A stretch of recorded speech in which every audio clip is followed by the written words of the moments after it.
It being 6:30 p.m., I call this meeting of the Brockton Conservation Commission to order. This meeting is being conducted remotely in accordance with the extension of the governor's order, suspending certain provisions of the open meeting law, Mass General Law, Chapter 38, Section 20. Real-time public participation and comment can be addressed to the Conservation Commission utilizing the Zoom virtual meeting software for remote access. If you wish to comment during a public input portion of a hearing, please use the raise your hand function to be addressed at the appropriate time. For those of you who are joining by phone only, please press the *9 to raise your hand. A copy of this recording will be on the city's web pages. All votes will be done via roll call to ensure count accuracy.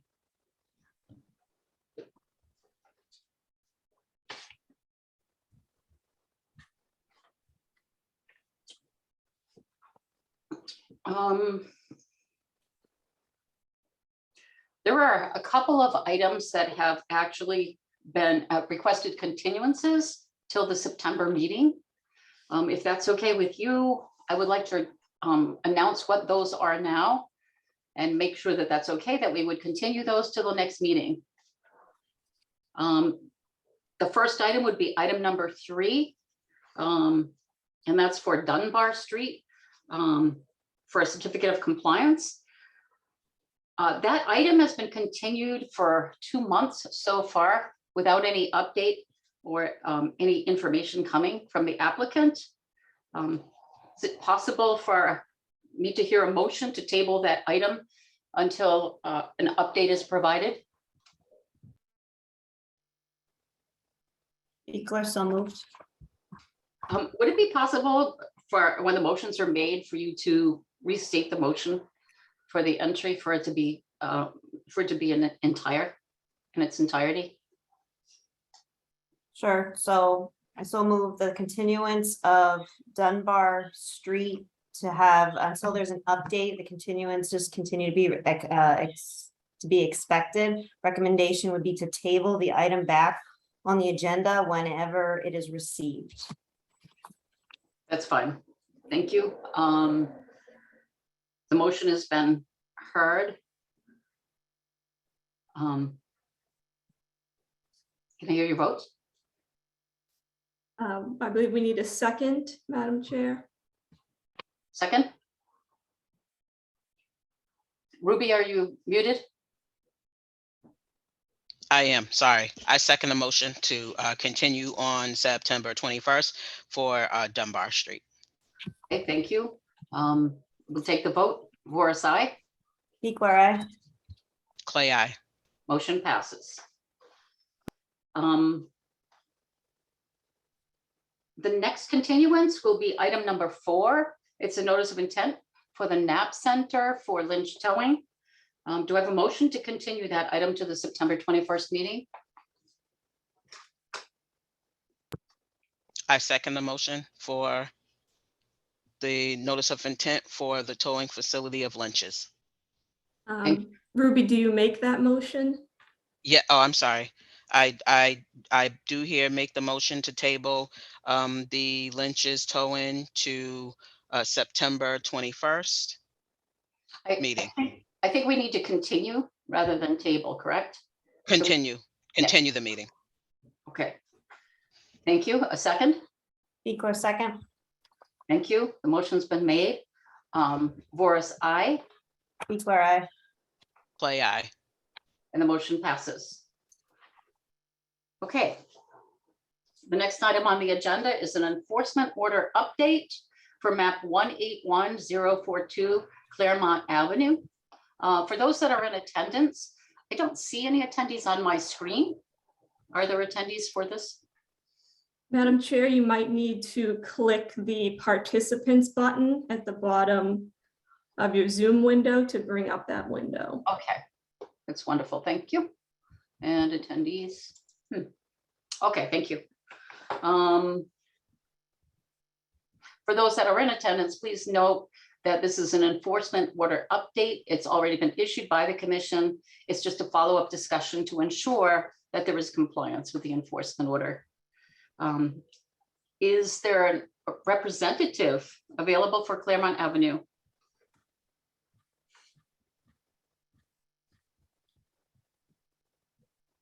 Okay, I am promoting George Haler and Kevin Grady to panelists as representatives on this item.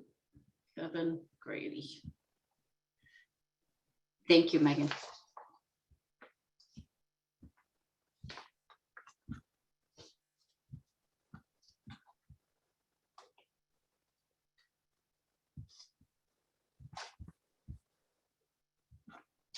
I see George Taylor muted. Oh.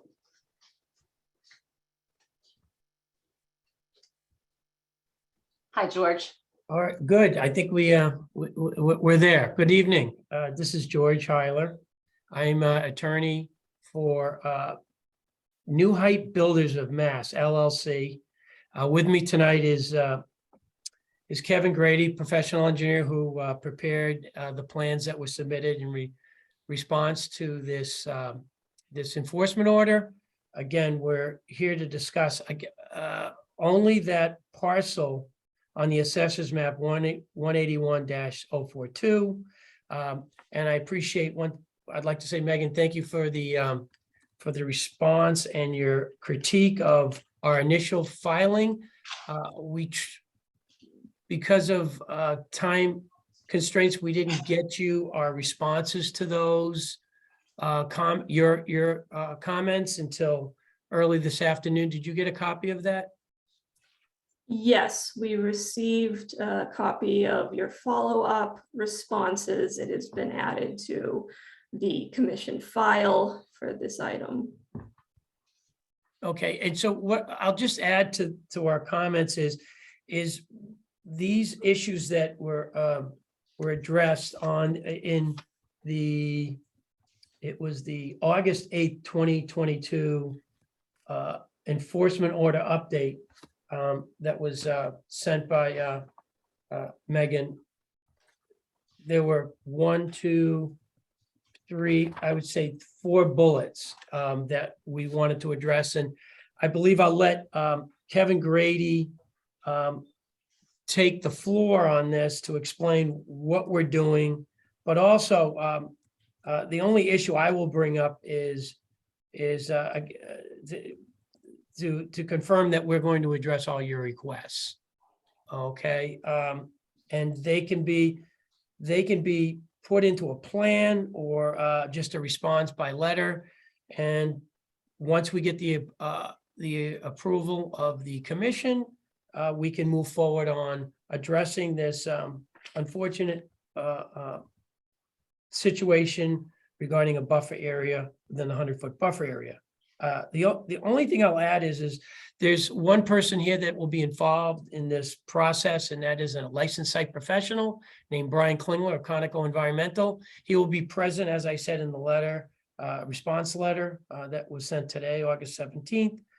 He will be on site when activities commence, and he will address whether it be field testing that's necessary to assure that there's no issues relating to hazardous waste with the fill that would be pushed back from that buffer area.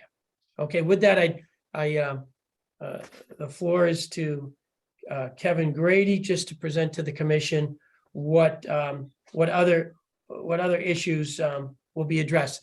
And I do want to add, there's a second discussion relating to the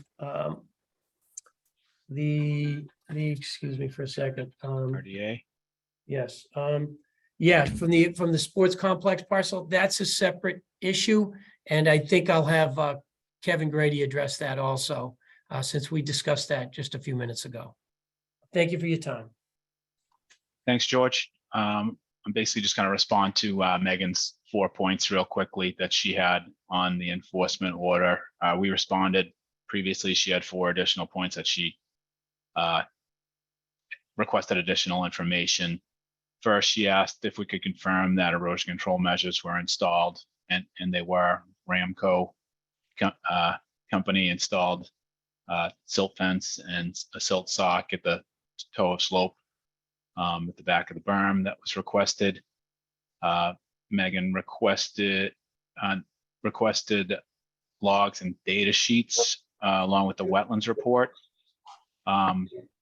our wetland scientist does not typically provide that information. He has been doing wetlands delineations for over 25 years, has a great reputation. It's not his typical protocol. We can provide those upon request. If you are requesting them, we can provide them, but the delineation is accurate. He does do soils testing while he's out there, but doesn't necessarily log that and provide that detail. The third item was a request for sampling.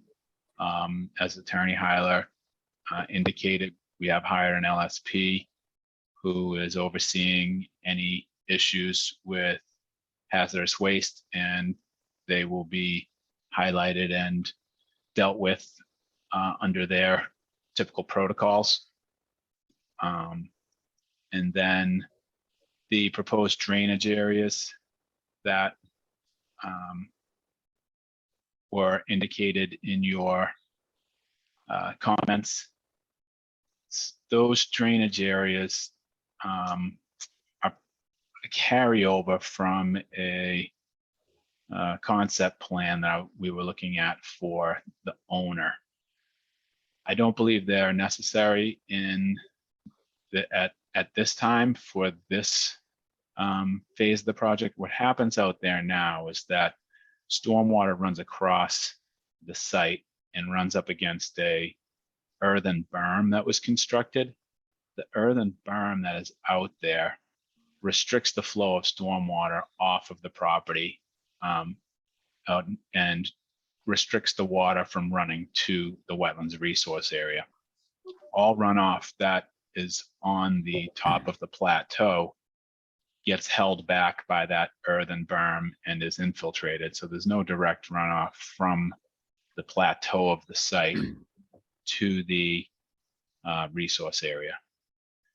We also provided a restoration plan for the toe of slope that is within the 25-foot no disturb zone.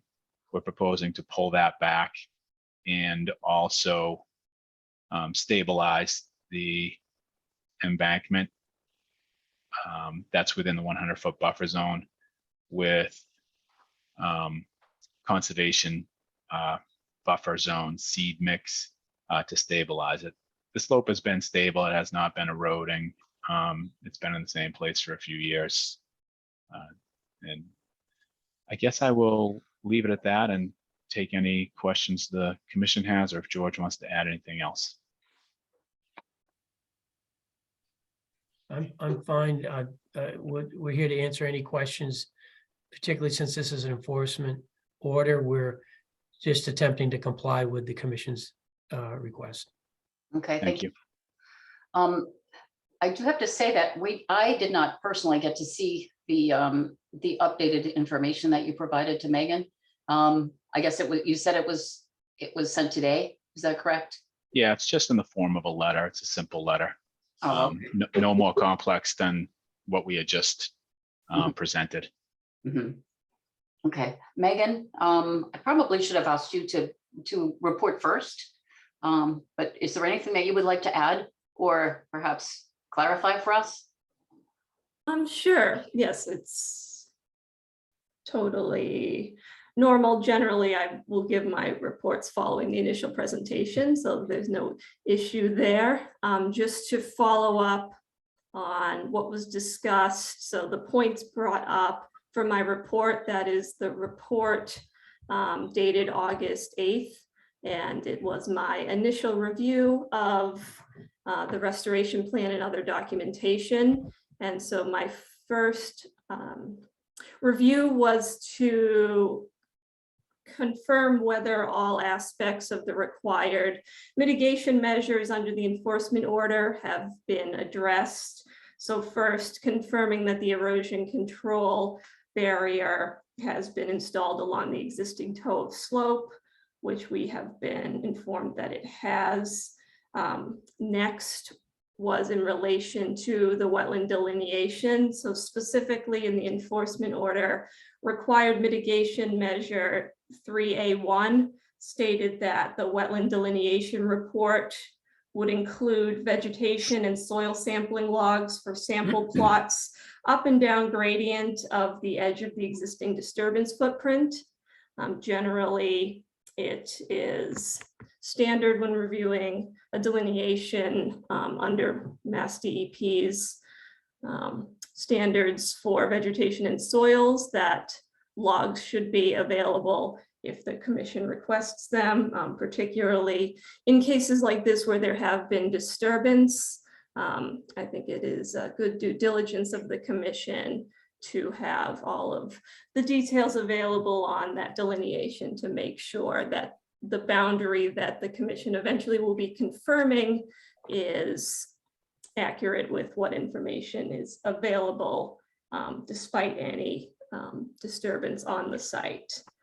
And then also my comment about the summary of alterations to jurisdictional areas, that goes hand in hand in a sense with providing the vegetation and soil sampling logs, because we need to, once we are confident in the delineation, we can then be confident in defining where the resource and jurisdictional areas are, and that will give us the final picture of what are the existing disturbances to the jurisdictional areas.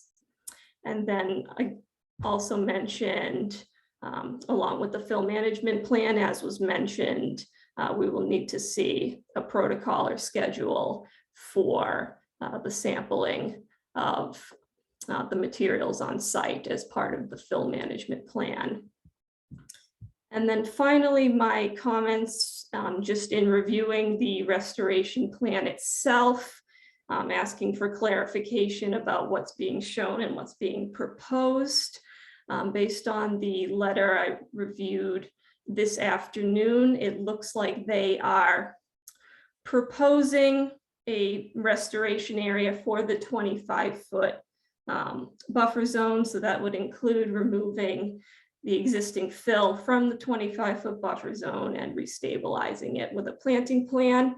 They are also proposing to loam and seed the rest of the 100-foot jurisdictional area. However, it seems to be that the restoration plan and the narrative since provided is proposing that the existing berm will remain in place in the 100-foot buffer zone, so that only the fill within the 25-foot will be removed. And so as that is currently proposed, it is inconsistent with what has been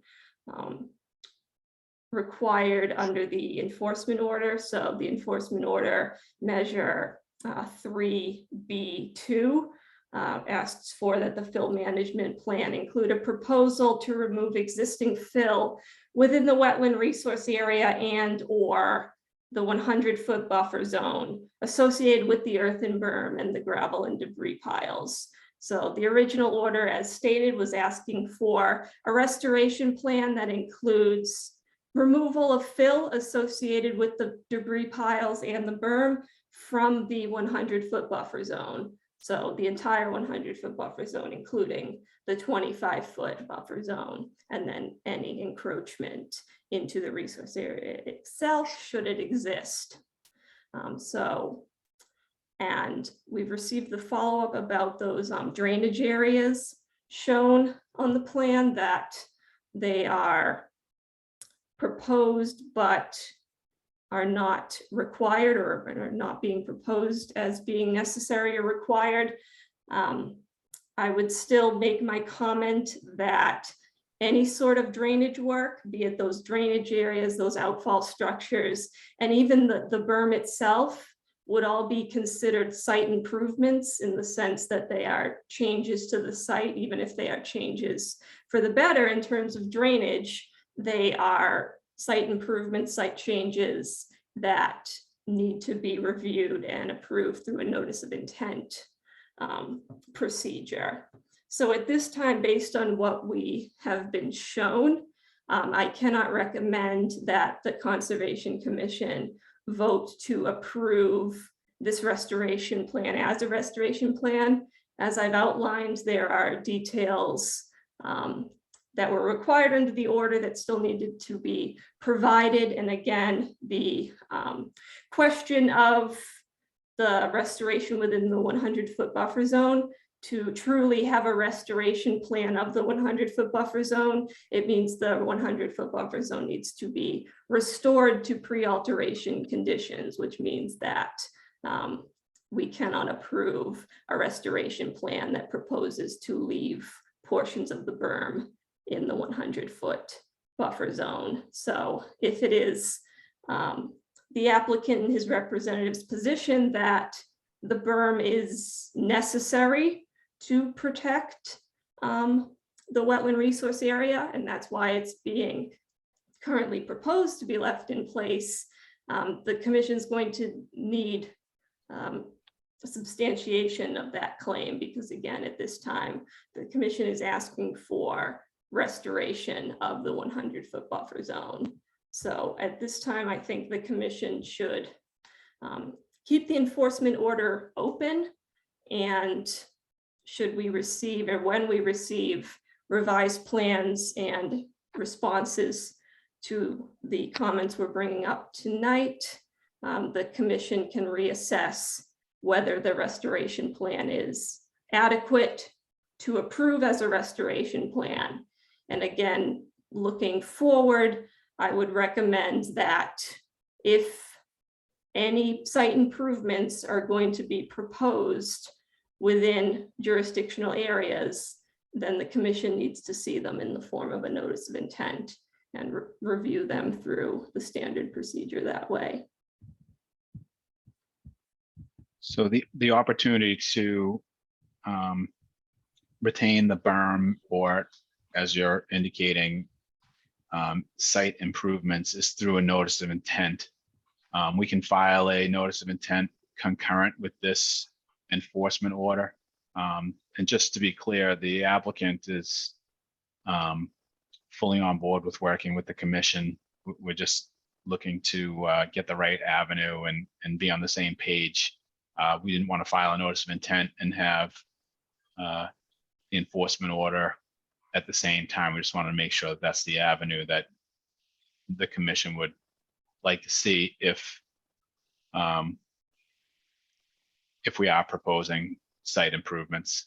And I think you are on the right track, suggesting that the berm is protecting the resource area, as I indicated in my opening, that it does keep the stormwater from running into the resource area, and it's providing stormwater infiltration.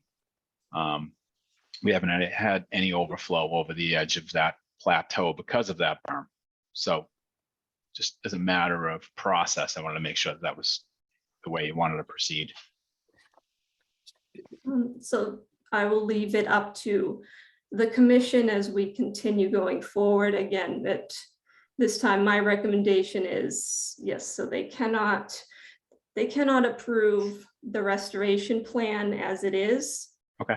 Certainly, so the enforcement order will stay open. Certainly the commission, the commission cannot disallow an applicant from filing a notice of intent, and if one is filed, they will review it. And so I want to make the point now that, again, if the plan, or there will be a proposal to leave portions of the berm in place, then there needs to be a part of a notice of intent application of substantial demonstration of why that berm is part of a valid stormwater management plan for that parcel. Because again, the restoration plan to be approved at this time, it's requiring restoration, and there needs to be a demonstration that the berm better protects the resource areas than a restoration of the entire 100-foot buffer zone would do.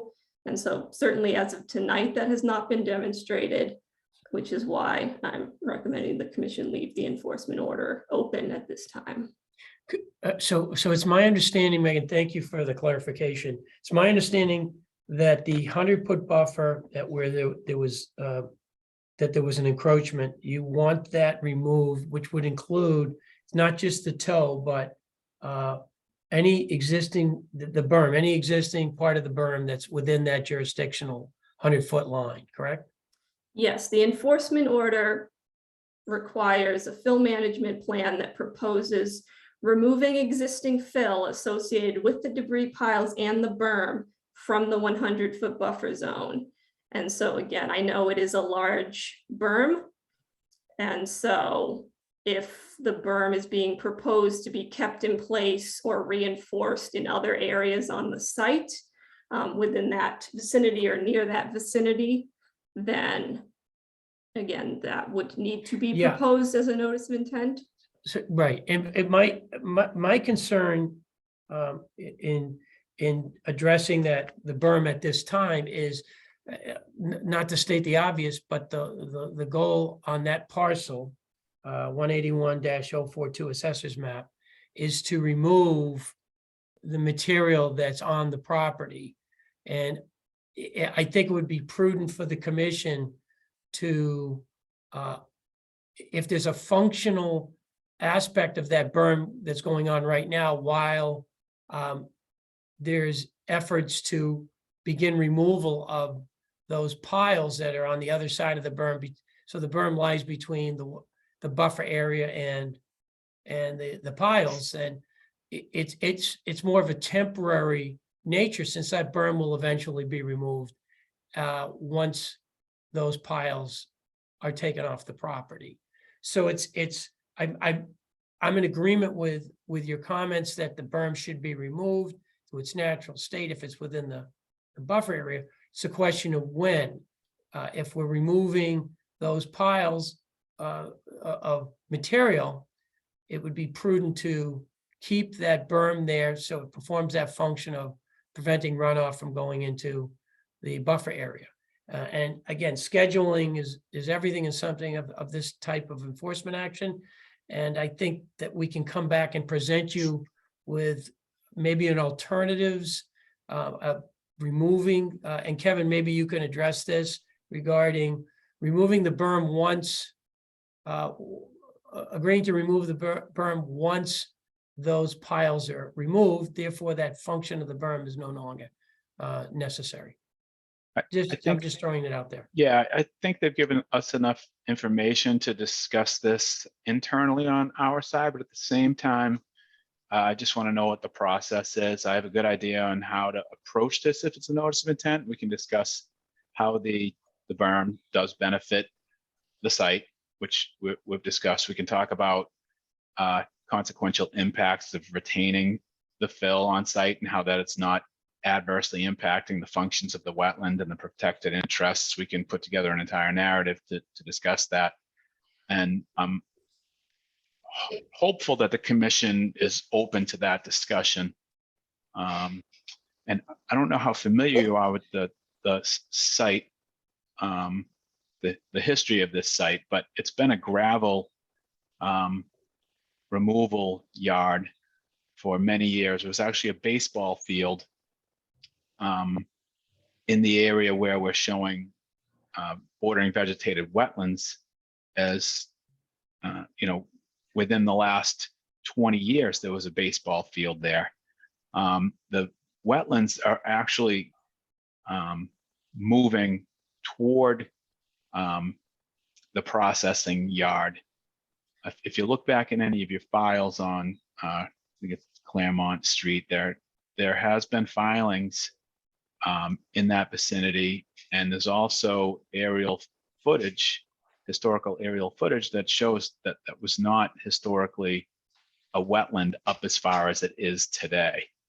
I think there's some sort of drainage issue crossing Howard Street that's backed up the hydraulics that's moved this resource area well into what used to be a baseball field. As recent as 2001. I'm looking at Google Earth now. Mr. Grady, I'm sorry, I don't mean to interrupt, but we do have a really full agenda. Yeah, I understand. So do you think it would be possible for us to request that you would file a notice of intent? Megan, do you think that would be, if we left the enforcement order open, and then you would be able to seriously take a look at everything that is, on your plans to see how they might be modified, changed, or supported. Whether or not you want to continue with the berm or not, and make those decisions. Also include perhaps the recommendations that Megan had made as far as delineation with full listings, because we have seen that before from most other agents. And then perhaps we would be able to start with a notice of intent. Would Sure, that be all right with you, Megan? I think, yes, that is one path forward. Again, with it being made clear that the enforcement order remains open and that the filing of a notice of intent does not guarantee that the requirements of the enforcement order are met.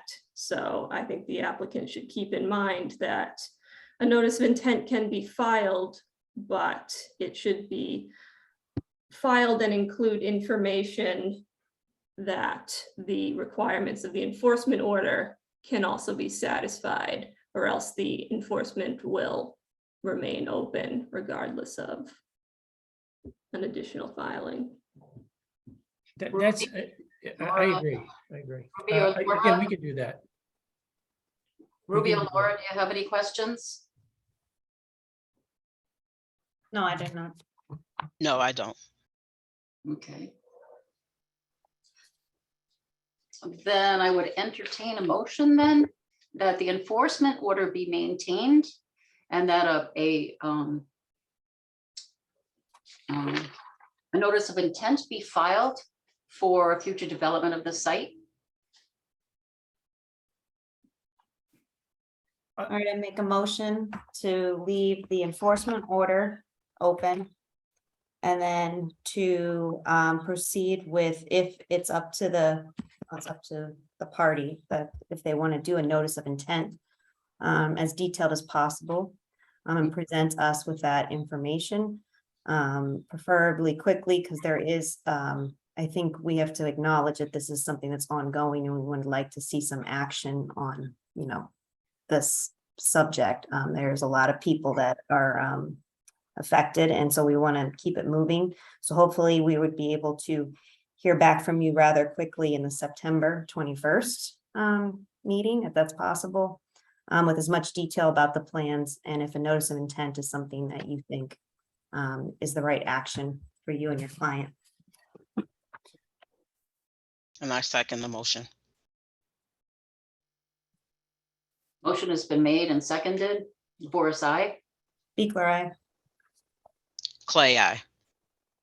Motion has been passed. Thank you. Thank you. And the next item on the agenda is a continuation of this for the sports facility. Is that correct?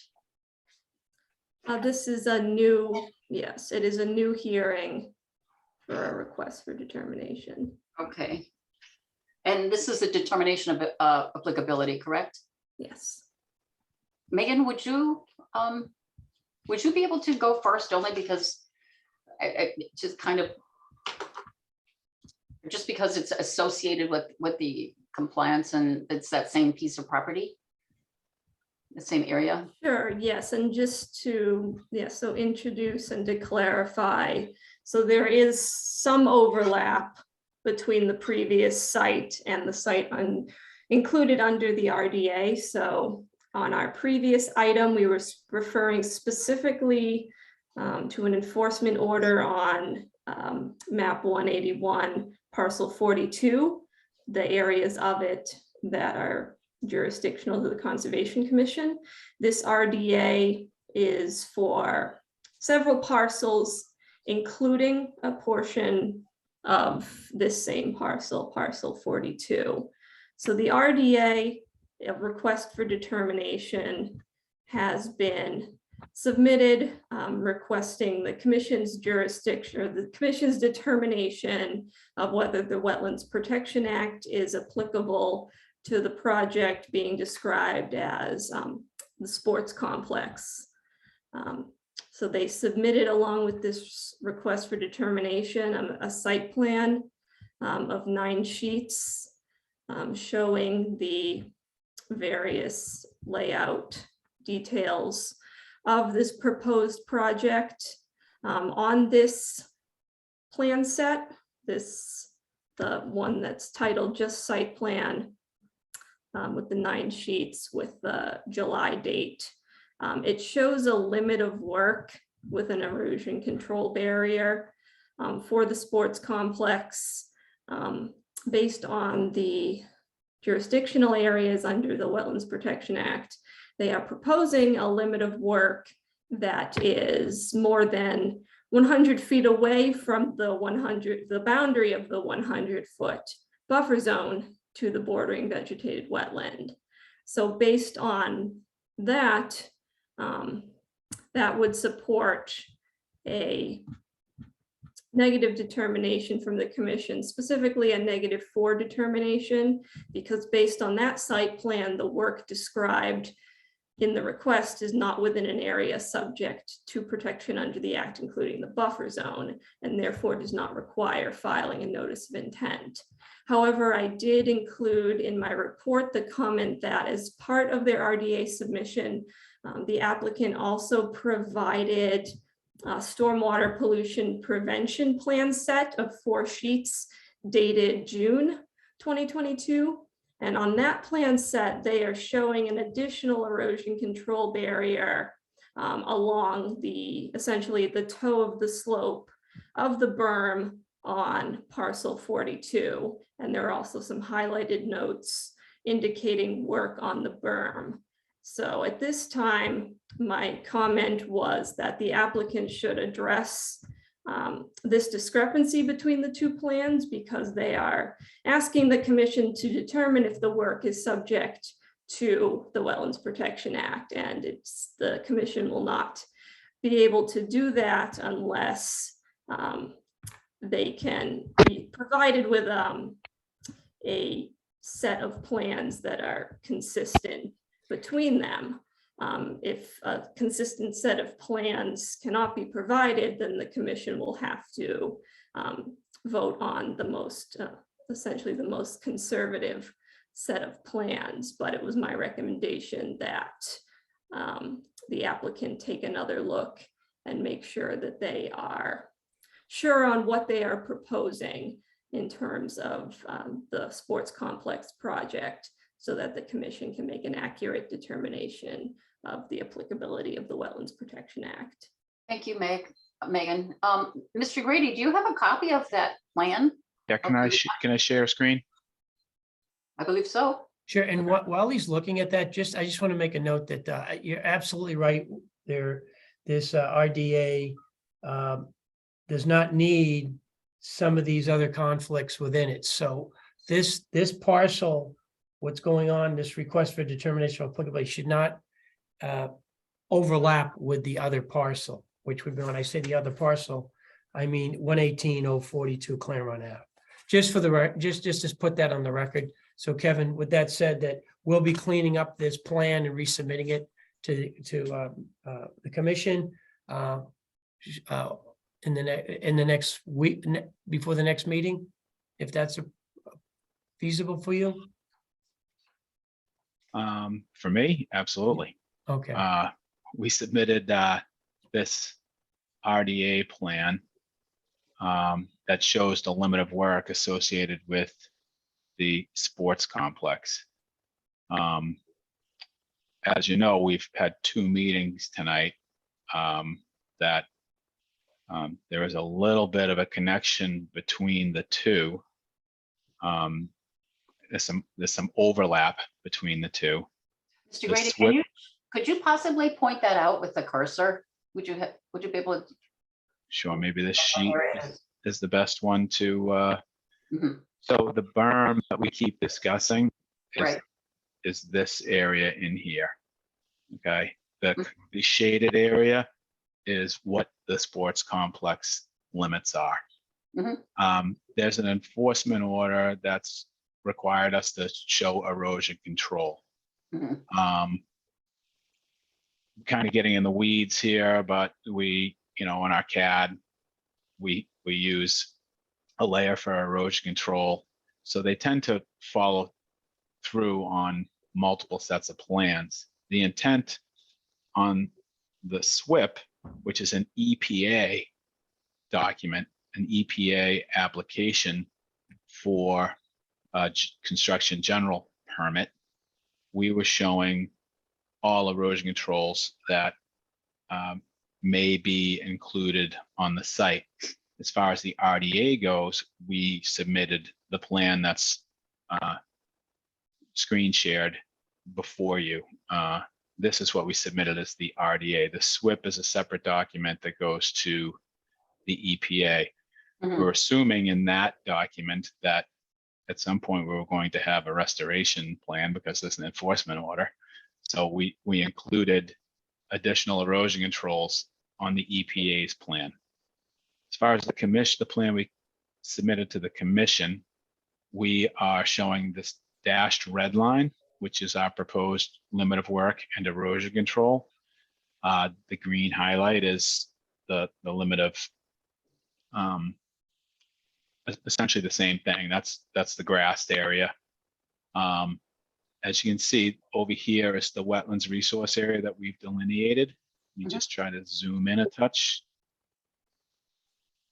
The flagged area is the wetlands resource area. This double dot dash line is the 100-foot buffer zone. Mhm. So you can see that the limit of work is outside of the buffer zone. And as far as stormwater management, is there a stormwater management there that's going to be encroaching into that 100-foot buffer zone? Or There is not. So there are several drainage basins throughout the site. The main ones are where you can see now. This is drainage basin number 1. This is drainage basin number 3. So stormwater from the sports complex, basically the entire sports complex runs in this direction here. All stormwater is running toward the resource area. It's collected in infiltration trenches around the soccer fields. In the parking lots, it's collected in catch basins and drain manholes and routed through sediment forebays and into infiltration basins in this area here. So these are sediment forebays. You can see a bit of them there. Bear with me for a sec. So here's the parking lot. Here's the first field. Water runs through catch basins to sediment forebays into this for treatment. There is overflow to the next drainage basin. So any water that comes through here has already been treated more than 44%. There is some catch basins that also run into this basin, and then there is overflow from here that is discharged in a flared end section that's routed out of an outlet control structure. All stormwater has been treated to meet the state and local stormwater requirements at this point here. And it's also the stormwater calculations that we submitted show reduction in peak rate attenuation, which means we have not increased the rate of runoff from the pre-development to the post-development. So there's no increase in rate, and we're also treating any stormwater that comes off. And that discharge is well over 100 feet from the wetlands resource area. Again, erosion controls around the perimeter here, which we would install tomorrow if we got a permit on this to start constructing. Okay, thank you. Thank you.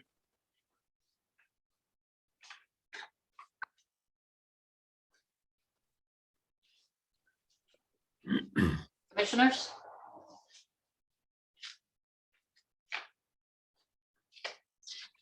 Commissioners, do you have any questions?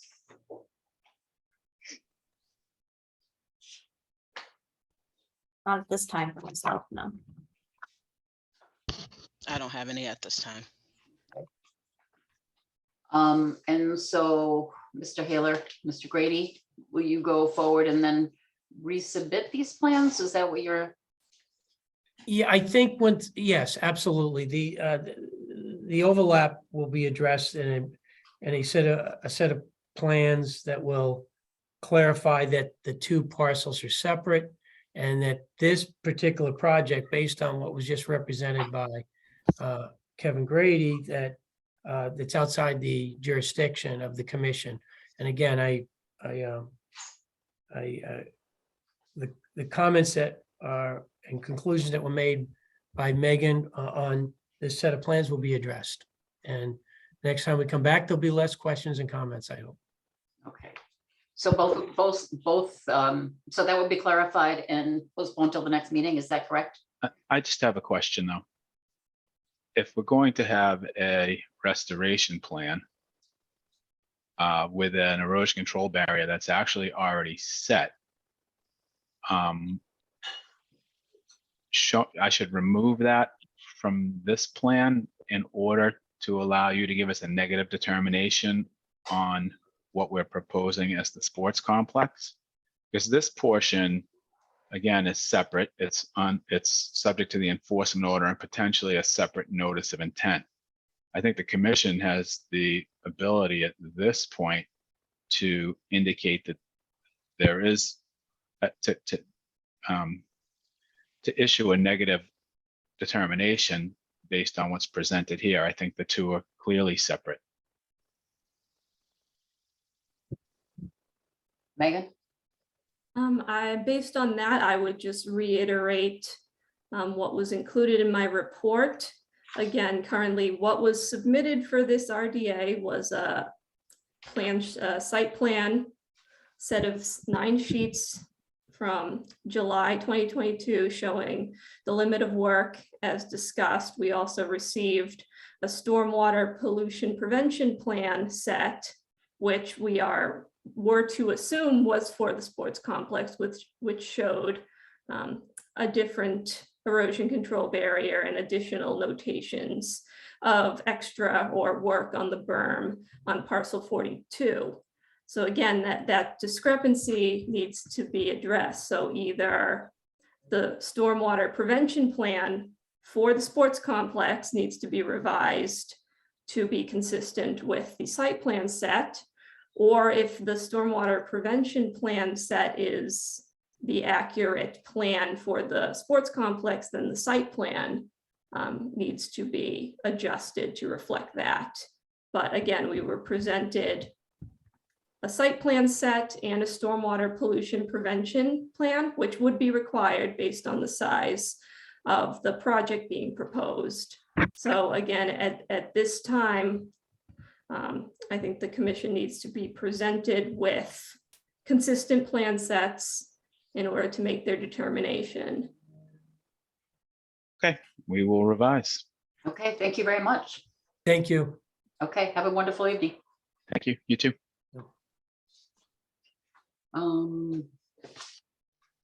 Okay, so number 3, number 4 have been postponed. Next item on the agenda. Madam Chair, are we going to take public comment and then make a motion on that item before we move on? Oh, I'm sorry. Sure. So a determination of applicability does accept public comment as well? Yes, it is a public hearing.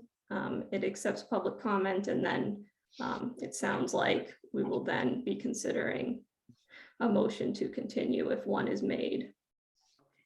That's fine. Thank you very much. Is there anyone from the public that would like to speak to this?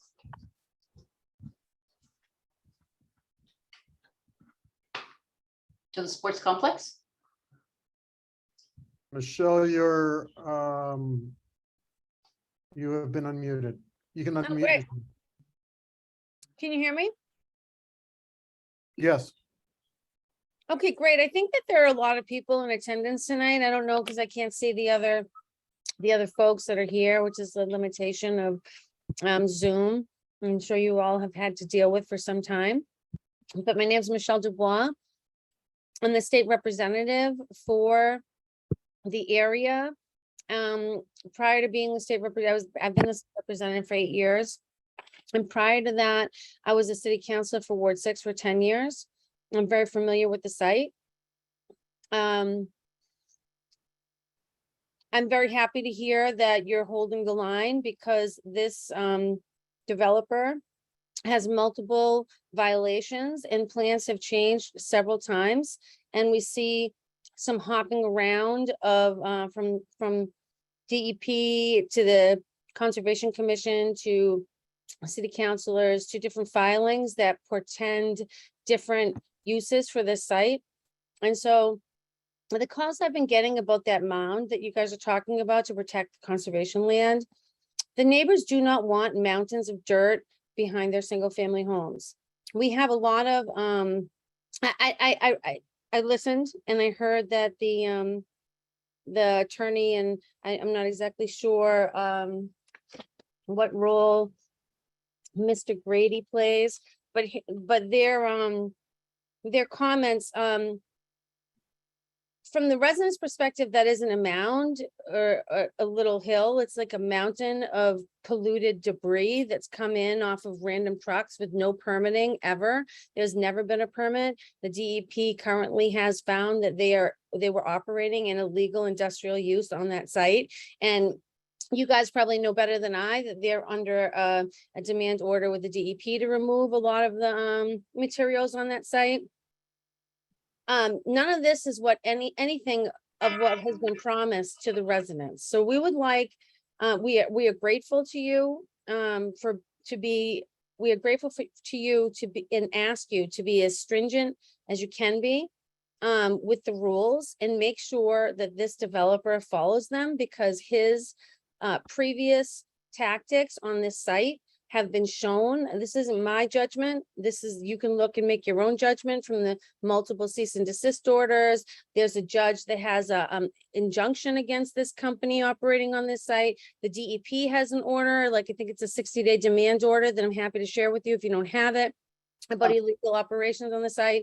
And so we would really like you to be very stringent about it. And since this is a public hearing, I just would like you to know that I've received notification, and I've made Megan, I tried to call Megan Shave and it didn't work out, and I apologize for that. But I did get a hold of Megan Bridges. I have been reached out to by 2 residents. They may be on the Zoom this evening that say they've never received notification. And I think that there wasn't notification required for this, but I just wanted to make a comment just to make sure if they're listening, they can hear from you that for this, they weren't required to be notified of That's what correct. happened. That's correct, Thank Mrs. you. Thomas. This is a determination for applicability. And I believe that abutters are not necessarily notified for that. If a notice of intent is filed, however, then it is required that abutters be notified at that time. And Will you so tell it's, us what applicability means? is the particular part, like, for example, the sports complex section of this, does it fall under the Wetlands Protection Act? Does the Wetlands Protection Act apply in this case? To just the sports complex section, it's different from the first part that was discussed was the enforcement order. And the second part was actually the sports complex itself, the development of that. And you know, and just in final closing, and I appreciate your time, I just want to say that there were some comments about this mound being removed, and then there were comments about, if I understood them all, because they weren't fully fleshed out, about leaving the mound up until the DEP cleanup is concluded, if I understood him correctly. And then there were comments about leaving the mound up forever. And I can tell you right now that the residents do not want that mound left up forever. I mean, they can speak for themselves if they wouldn't mind if it stays up while the materials get removed. But the most you can do to make it so it was before is what we want. Thank you very much. Thank you, Mrs. Dubois. Are there any other residents or people that want to make public comment? I am allowing the ward counselor, Jack Lally, to speak. Hang on just a minute, please.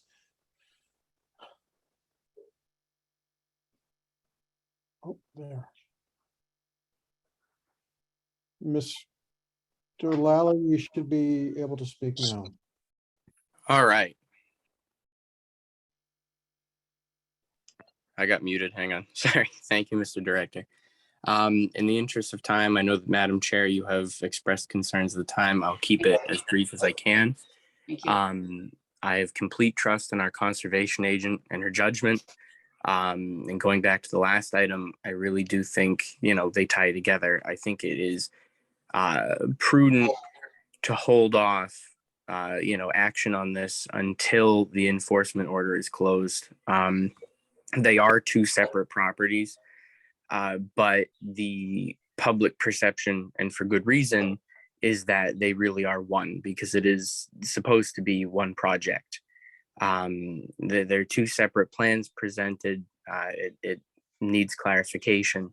And to echo the representative, the dirt, the mounds of the dirt, the mountains, whatever you want to define them as technically, they're significant presence, and they really do need to be removed. But I do thank you for your time, and I thank the members of the commission for their judgment. Thank you. Thank you. Are there any more comments? Yes, hang on just a second. And Michelle Henson. You should be able Yes. to. Yes, can you hear me? Yes, ma'am. Okay, hi. I just want to bring about the questions that I had put forth that only the panelists could see. Now, thank you first for keeping this open and requiring more information. This is very appreciated. The previous item, the representative discussed the property that we're talking about now as a processing yard. Now it's being called a sports complex. Which is it? And if we're requiring protection from the stormwater runoff to the wetlands, which is a wonderful thing and also appreciated, but I'm also concerned about the stormwater that runs into the basements of the humans who abut this property. And if you're testing the soil, why are you not keeping the results and making them available? So those are my questions. Thank you for giving me our time. Thank you, Michelle. Rob, are there any other public comments? Yes, there are. And I am Lisa Crowley. You are on. Hello, Lisa. Yes, hi, thank you all for doing your job and being stringent about what's going on. But yes, it is confusing. Mr. Lucas's supporters or his paid contractors are trying to tell you that it's two properties, and as Jack said, yes, it is one property. It seems to me you can't make a decision without finding out what happens at the planning board and site plan review if they're going to hold the applicant to the original RFP with the whole property, both Remuva Park and the city property being utilized. So I don't know if you can keep continuing it. Lisa, And excellent Lisa. job on the enforcement order. Yes. Okay, no, this is just about the determination of applicability. This particular- I wondered what the requirement was for a notice of intent for this applicability. It sounds like the applicant can favorably move with a notice of intent without the Conservation Commission requiring it through this determination. Is that what's happening? Because of the enforcement order, there may be a notice of intent anyway? Well, it seems that we need it. Megan, can you clarify? I'm sorry. Yes, so again, these are two items. The first item that was discussed was an enforcement order for unpermitted activity within jurisdictional areas of the Conservation Commission. And so as part of that enforcement order, there were several required mitigation measures. And so the first hearing was the first item was to review progress towards achieving those measures. There was discussion of filing a notice of intent so that work could be done or could be permitted within jurisdictional areas. Again, an applicant and owner can file a notice of intent for any project at any time. In this case, that does not change that there is already an enforcement order that is open, and there are required mitigation measures under that enforcement order that the commission will continue to follow up on to make sure that those are addressed. But again, that doesn't preclude the applicant from filing a notice of intent for any work on any land he might own. In terms of what we are reviewing under the current item, this request for determination of applicability, this is an application that an owner or applicant can submit when they want a determination from the commission whether the work they are proposing is subject to the Wetlands Protection Act. And generally speaking, what that means is they are ultimately asking, do we need to file a notice of intent for this work? So the RDA that we are reviewing under this item is the applicant asking, do I need to file a notice of intent for this work that I am proposing here? So again, I understand it is a complicated situation because it is a large tract of land and there is some overlap between one of the parcels at play here. But again, this is based on the jurisdiction of the Conservation Commission. These are the mechanisms and applications that the commission operates under. So at this time, the applicant has asked the commission to make a determination on a project they are presenting as a sports complex with the associated plans they have provided. We've already discussed what follow-up information the commission wants for this RDA, but ultimately it is specific to this hearing item, and then everything discussed under item agenda 1 is in relation to the enforcement order. And Ms. Crowley, if you'd like to continue, you need to unmute your microphone. I had to mute you because of feedback. Thank you. I just wanted to define what the differences were and, what your jurisdiction was. Thank you very much. Thank you, Lisa. Next, I have Anna Shapiro.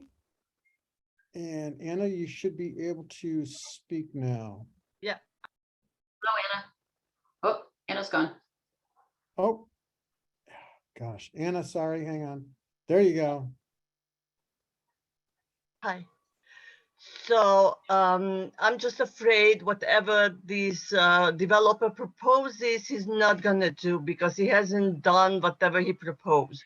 So I'm afraid that it's gonna be, as soon as the restrictions lifted, he's gonna start the illegal operation, the dumping of debris, the crushing the stones and building the mountains again. So that's my main concern. And I don't think he has any regards of people living there or any regards to anybody. Anna, thank you. That the enforcement order will still be continued, and hopefully that will resolve it. Okay, and my husband wants to say something. Hello, my name's Elliot Shapiro. Can you hear me? So, I mean, I was involved in a lot of environmental issues in my youth. The town that I come from would never be going through this because they would never allow a developer to do the conduct that the New Heights and Mr. Rukas has been doing for years. And as far as conservation, personally, I don't believe there'll ever be a sports complex, nor do I want it. And since it's conservation, I'd like to, we have enough development between the Dorenzo company and all these other companies on Howard Street. I'd like to see it restored to what it used to be, and conservation to go back to its natural state and not be developed, because the carbon footprint nowadays with the climate issues it's not good, and we'd be much better. We have a lot of industry in Brockton to have more open space, not more parking lots and cars coming in. Thank you, Elliot. You're welcome. It's nice to Thanks see very you. much. Rob? Madam Chair, there's no one else with their hand up at the moment. Okay. Anna Shapiro just raised your hand again? No, my mistake. Okay, no Bye-bye, Anna. problem. Bye, Elliot. All right. Okay. Whew. Let's see. Now the motion would be to continue discussion at the September 21st meeting. Would that be appropriate?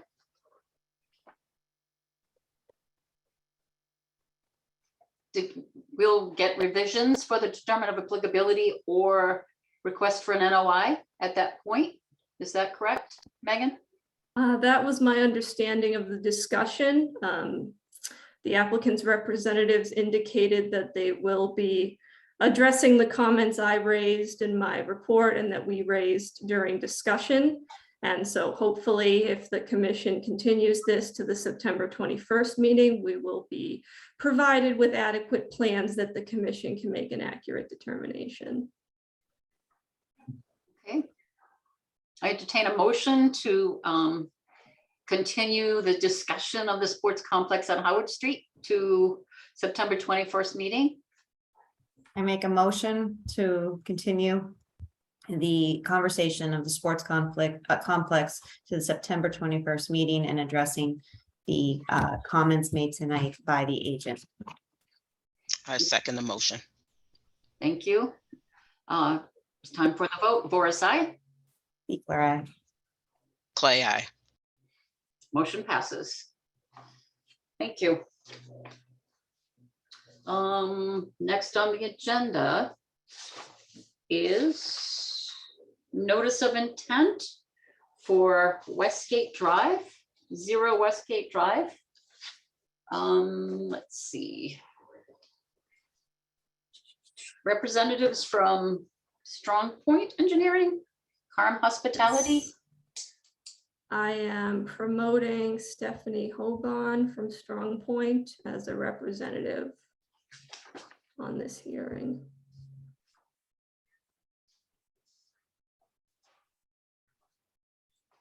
Stephanie Hoban.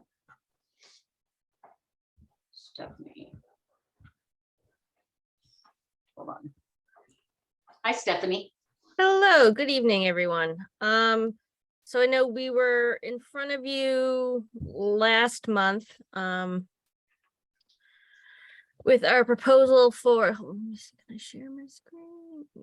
This would be great. I'm gonna bring up my plans so I can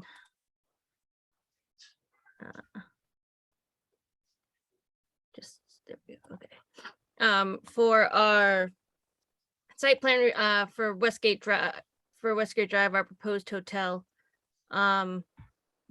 So we had dealt, I believe, with most of the comments from Beta.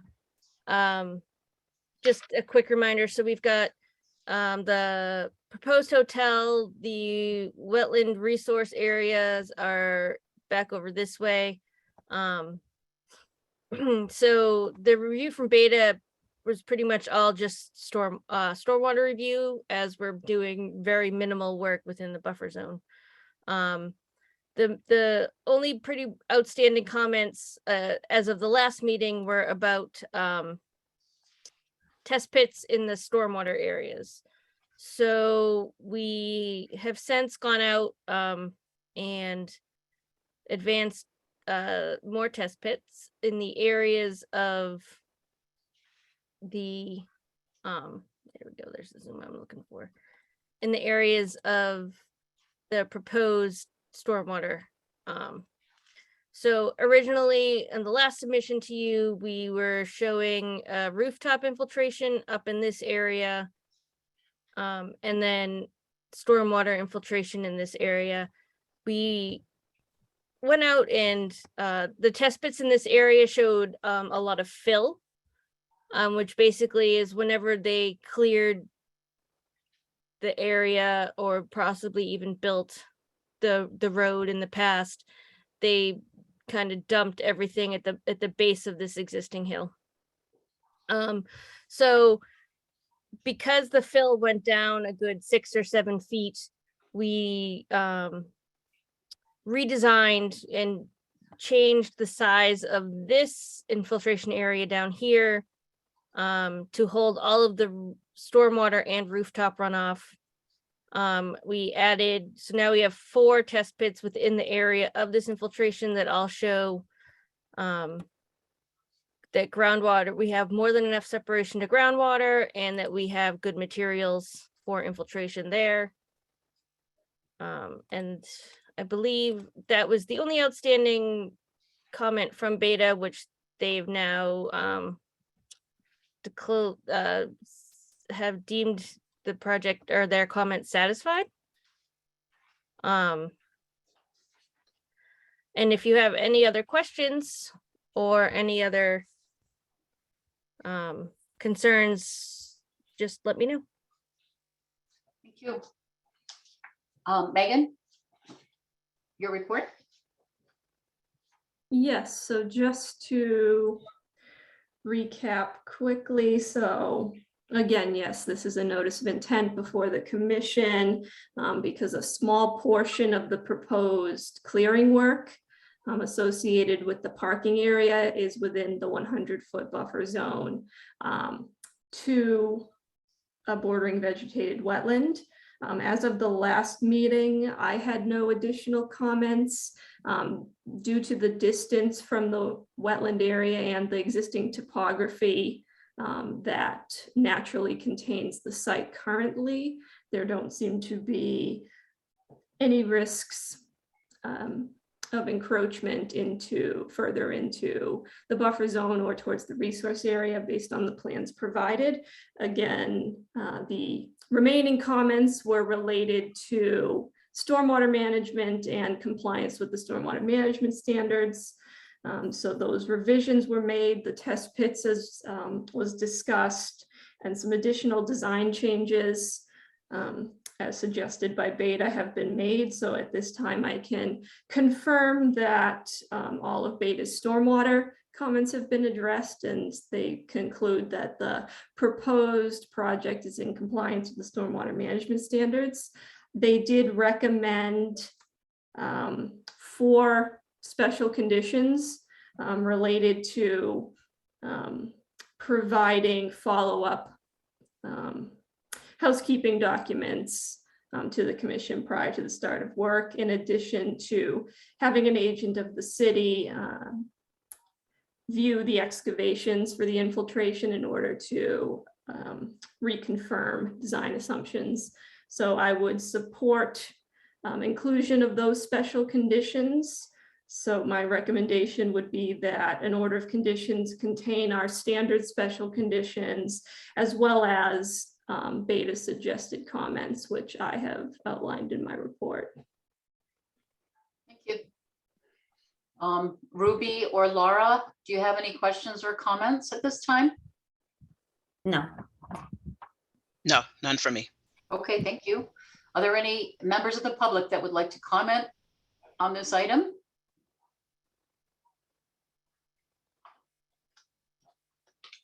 No? Rob, there's nothing? I do have a Mr. David Pierce. Hang on just a second. Thank you. Mr. Pierce? Hi, David Price. Can you hear me? David. Price, excuse me. Hi. So I'm a little new to this. Here's my question. I'm at the park every day, and I took a look at the closest point to the Shields property from the walkway along 30 Acre Pond, and I can see waterways running down from that property that feed into the 30 Acre Pond. And what's going to be the impact of this development on that water flow that helps to drain into 30 Acre Pond? Stephanie, do you have a map of that area that shows any kind of water? Have a wetlands map? Nope, hold on, let me share this again. So if you look at the part of the site that we're, let's see, hold on. Let me zoom in a little bit more. All right. So this is here's our property line. The DW Field Park is over here. So anything that we do on our site is actually, this is a large berm. Where the top of the berm here is at 170 elevation, about 175. And basically there's a natural grade break along and just outside of our property line. And we're actually not touching anything on the wetland side of the grade break. So under existing conditions, ooh, let me hold on. Can I annotate? So basically, there's this line here, and everything on this side is going into the park. And everything on this side of the line is draining towards Westgate Drive and also into the existing parking lots that's there.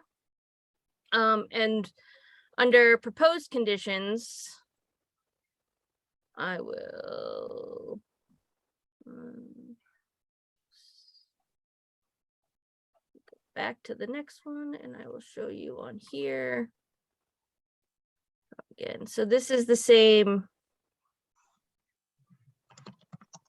line. It's up about this way. So if you see all of the area that was already draining to the wetlands into the water in waterways in DW Field Park, we're not making any changes. It's all still going that way. We're only touching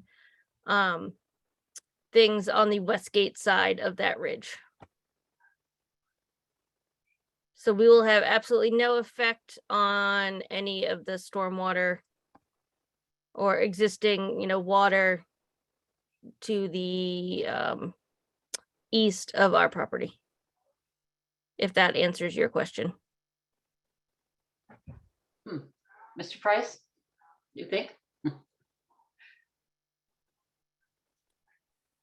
Oh, okay. So okay. So if he saw water, would it just be from stormwater runoff from the tops of those berms? Do you think? I guess. I mean, I've never looked at it from the other side, so. I believe Mr. Price was referring to the other water sources on DW Field Park itself. So the ponds and waterways connecting those ponds, which in this case are actually not the closest resource area to this site. So this project was assessed based on a stream that's actually closer to the site than any of the ponds. But again, it was based on no impact to any of those resource areas. Just to clarify, I was not observing the streams that feed the main streams, that waterways that feed the ponds as they flow into each other, but this is definitely flowing downhill from the Shields property. Again, I don't know whether it was all on this side of the berm or on the Shields side of the berm, but it wasn't the primary sources that feed the ponds. So there is, oh, did I raise my hand? I don't know how I did that. There is one on the Shields property, closer to the Shields building. There is one stormwater outflow. We aren't changing any of that. We're not touching anything that's on the actual existing Shields property or anything from their stormwater, so that wouldn't change either. Our development kind of is separate, although this portion of the property did have a parking area that was used for Shields. It had its own separate stormwater system that did not outlet towards the wetlands and the park. Stephanie, the stormwater system that you have where the water will come down that berm into that stormwater area. Will that be, and then what will happen to that water? So it will go into a large infiltration system. Prior to the infiltration, it will be treated using deep sump catch basins and storm scepters. And then any overflow from the infiltration actually will go into the closed drainage system in Westgate Drive.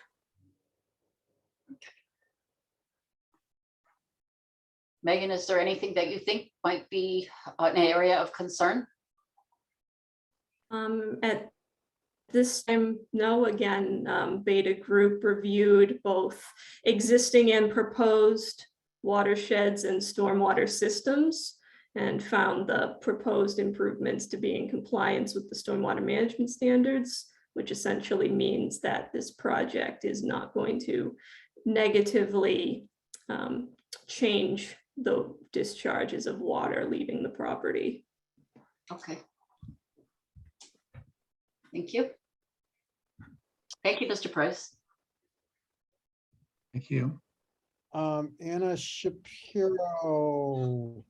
Oh, I'm sorry. Anna, I beg your pardon. I put Michelle over you. Let me allow you to talk and hold on, Councillor Dubois.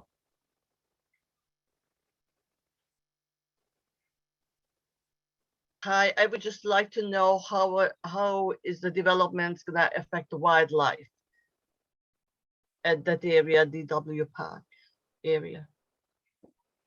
To the best of my knowledge, it won't affect the wildlife in the park. All of our lighting is shielded. It doesn't leave the property. As it exists now, there's actually already a fence along the property line, so there really isn't any crossover between any sort of animals from the park into the property as it stands now. And, you know, we've done everything we can to shield. I mean, we've added, you know, extra trees and screening and some fence, micro screened fence, so it won't have any effect on the animals in the park. Thank you. Thank you, Anna. And Representative Dubois, you were there just a minute ago.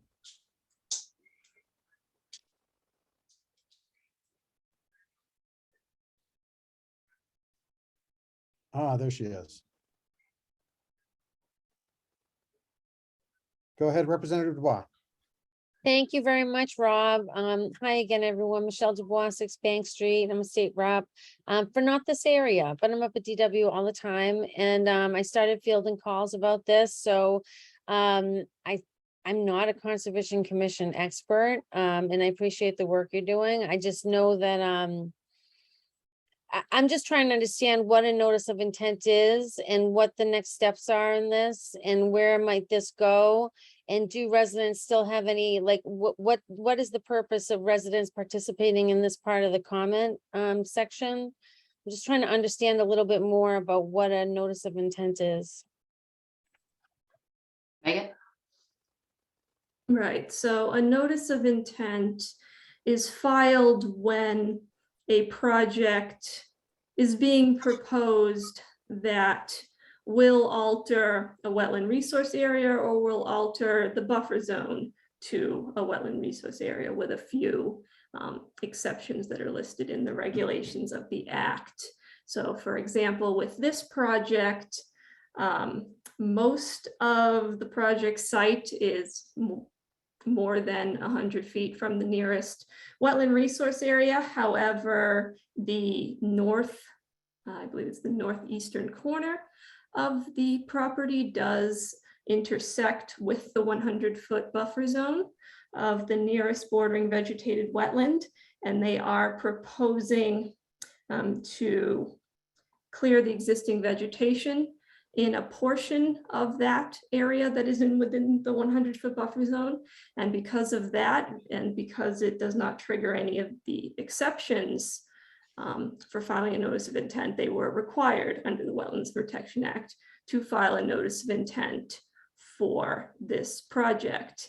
And so when an applicant files a notice of intent, the commission reviews it First, to make sure that it meets the performance standards for whatever wetland areas are involved. So in this case, we're talking about a bordering vegetated wetland that has performance standards related to if you are altering that bordering vegetated wetland. So based on this review, again, only a small area of this property is in the 100-foot buffer zone, and then a small area of that area is proposed to be cleared to accommodate a corner of the proposed development. And so therefore, I did not see any reason to suspect that there will be impacts to the bordering vegetated wetland based on this small area of clearing within the 100-foot buffer zone to the bordering vegetated wetland. And in addition to that, because this is a commercial development, filing a notice of intent, it also triggers review under the Mass DEP stormwater management standards. And so that is a list of several standards related to water quality, infiltration. There are standards related to redevelopment, illicit discharge that need to be met in order to comply. And so again, that's where the reference to our peer review engineers at Beta Group come in. They review both the existing or pre-construction stormwater and drainage on the site. So how does stormwater currently drain on the site as it is today? They review the plans, the calculations related to that. Then they review the proposed conditions. So once this project is built, where does the stormwater go? How is it treated? And based on that information, they determine whether the standards of the Mass DEP stormwater management standards are met. So in a case like this, those are the two areas the commission is looking at. They're looking at the performance standard of whatever resource area is involved, and they're also looking at the stormwater management standards. And so based on that review, the commission then considers whether to issue an order of conditions. And an order of conditions is essentially like a permit to do the work.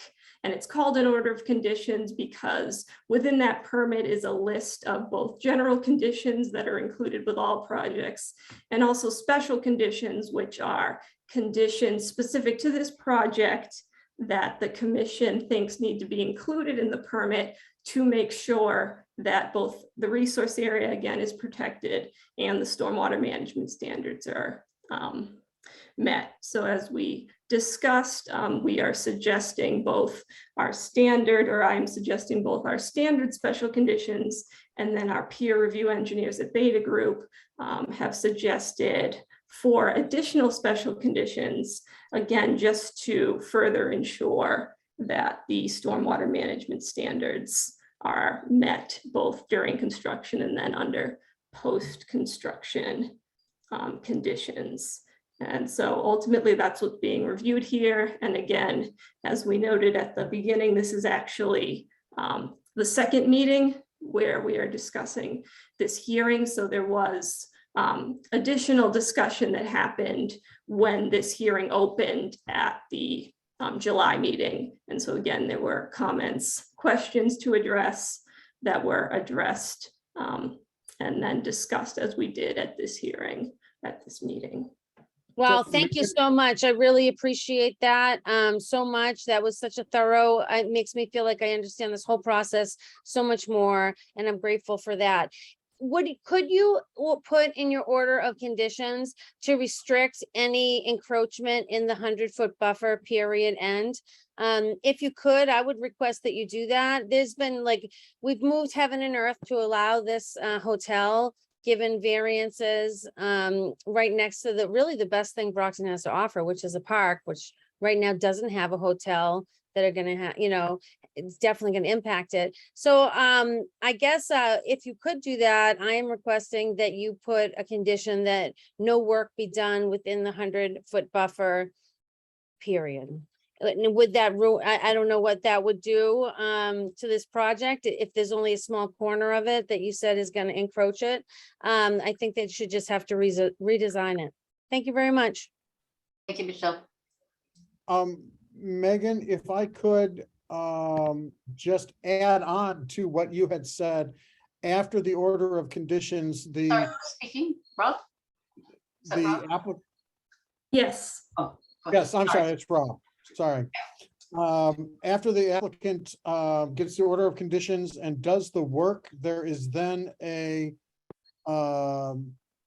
is it a certificate of completion or a certificate of compliance. compliance? Thank you. And that is filed with the Register of Deeds.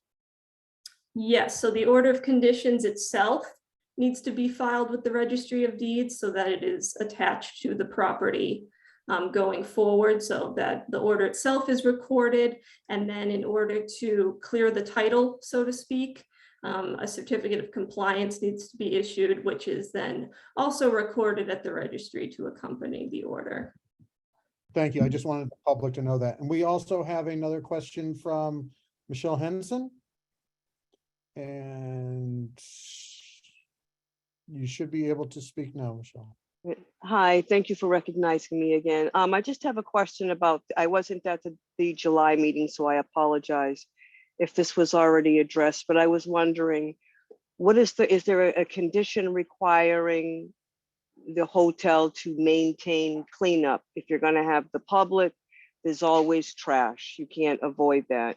And if you're gonna abut DW Field, which is a green space loved by the families and folks of Brockton, what is the commitment or what is the requirement that they participate in keeping trash or anything from their visitors, anything from their development from getting into that area? Thank you.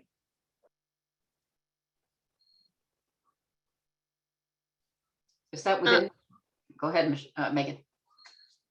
Yes, so I can try to address, and then if Stephanie has any clarifications, she can correct me. But my understanding, so this is not the only board this project is going through. This project already went through the Zoning Board of Appeals.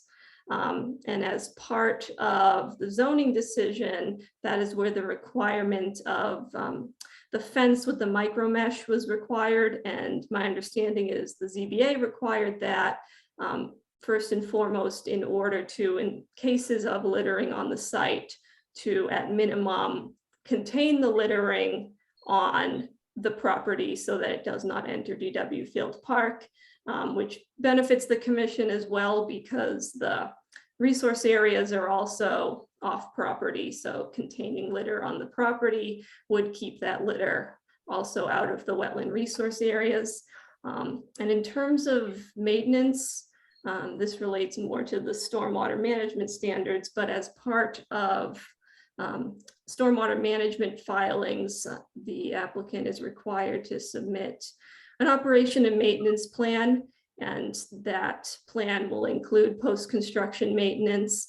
The maintenance tends to be specific to management of the stormwater structures, but there is some overlap, as you would imagine, between maintaining litter in order to maintain the integrity of the stormwater structures. Thank you. Comments or questions from the I commission? do not have anybody else with their hands up right now. No? I did see one other comment in the Q&A. Patrick Quinn was asking about making sure that we follow the dark sky lighting philosophy. And we did. Our lighting consultant provided a full lighting plan, and it is, we always use dark sky compliant lighting. And it has zero spill backing up to the park. So there's no, it is dark sky compliant and none of it will hit the park. Thank you.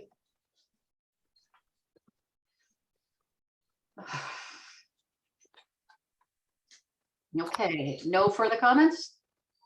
No. Do I hear a motion to close the hearing? Make a motion to close the hearing for 0 Westgate Drive. Second, Okay, for a vote, Boris, aye. Beekler, aye. Clay, I. Motion passes. Do I now hear a motion to issue an order of conditions with the special conditions that were outlined in the agent's report? I make a motion to issue an, motion to issue an order of conditions with the special conditions outlined by the agent's report. Second, Motion made and seconded. Boris, I. Before I, Clay, I. Motion passes. Thank you. Thank you.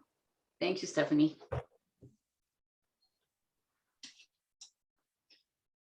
Okay. Item number 6 on the agenda, property at 125 Peterson Avenue, a yard expansion. Let's see. Do we have anyone from the applicant?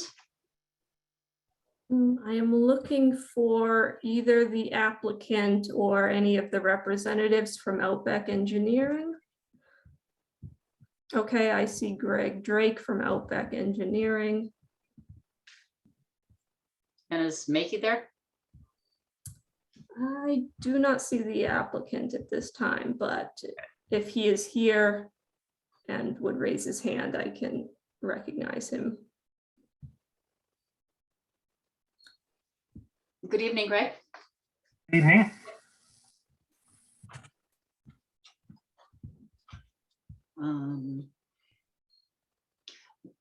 We'd like to confirm a butter notification. And is there an EPA file number, Megan? Yes, DEP has issued a file number and we received the proof of mailing for the abutter notification. Okay, thank you. And Greg, if you could present, please. Sure. Thank you. Share my screen.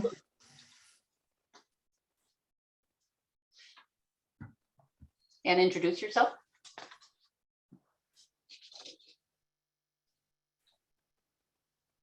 In a minute here, once I get this.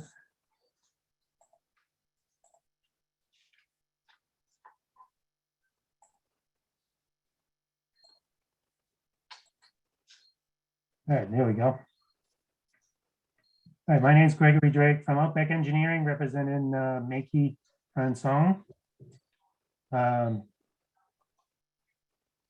everybody see the plan? Mhm. Okay. Basically, the applicant is, let me zoom in a little bit here. Is proposing to do some clearing and some leveling off of their backyard right now to get some usable area. They are within 100-foot buffer of a border. All the work is within 100-foot border vegetated wetland. You're also proposing to add a shed and some fencing. The fencing would go along the property line and would go along the 25-foot no-touch zone.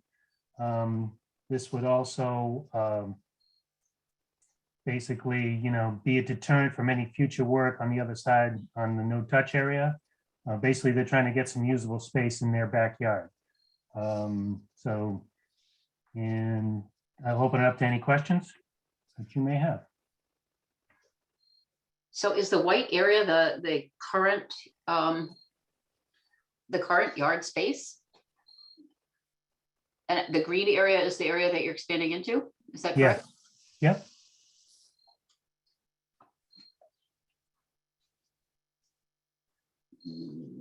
where's the line where the area they're trying to expand to? Where does that, and where's that Basically, all this indicated? green area, this is the 25-foot no touch. And they'd like to add a shed and they'd like to have more usable space. So the limit of work will be right on the 25-foot buffer zone line, is that correct? Yes, we are proposing that, yes. And Megan went out and looked at the property and she said, and she can explain, for the most part, it's a typical residential project. There are a couple areas, she said, that, it's kind of pinches in and be difficult to maintain. So squaring off some of these areas would probably look better and probably be easier to maintain. So she can explain that. Megan, would you give us your report, please? Yes, so just to confirm, So this house originally had an order of conditions for its construction. So under that order of conditions, there was a limit of work that was very close to the house itself. And you can see it on the plan. It's the light gray line, which isn't as visible at the current scale, but I can confirm that it pretty closely follows the footprint of the house. So there wasn't much yard area allocated when this house was first proposed and built under that order of conditions. So they are proposing to expand the yard by doing additional clearing work up to the 25-foot no touch, as is the commission's policy. They are proposing minimal grading work in the backyard to level off and meet existing grades. So my comment that was in the report was just commenting that they are proposing to install the fence along the limit of work, and the limit of work is right along the 25-foot. And they're also proposing a shed within a foot or so of that limit of work in the fence. So just in terms of logistics and feasibility, it's not the easiest installation being proposed here. Again, on paper, it's being proposed along the boundary of the 25-foot no touch. And so would not be encroaching on that no touch. But I just wanted to bring to the commission's attention that they are proposing the fence exactly along that boundary. And so it is, again, not the most logistically easy fence and shed to propose to both install and then maintain.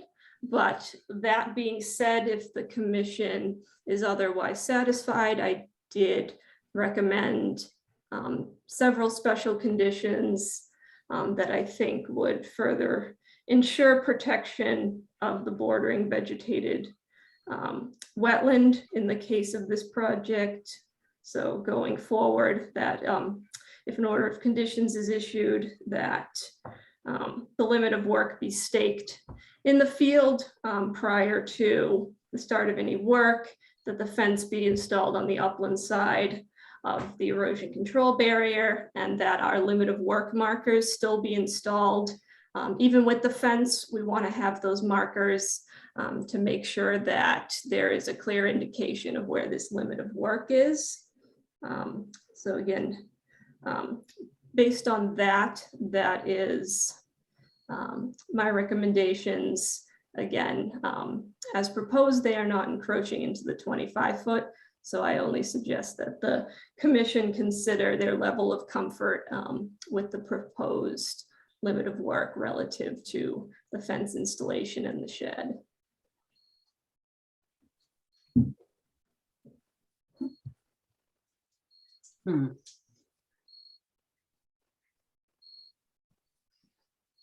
Is there any other site on that piece of property that the shed might be able to sit upon, or perhaps be moved forward? And then maybe the fence be squared off, as Greg said, Mr. Drake said? Yeah, you could move the shed. I talked to the applicant, and he said, if he wanted to straighten this line here and move the shed and straighten, that could be no problem with that. We can make, he's willing to make an adjustment, obviously, if it's going to help get the plan approved, because he is.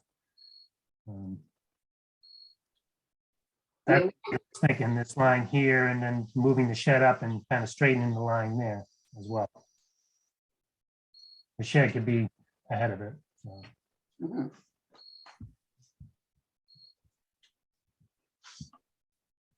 It's a delicate one because it is right up against the 25-foot.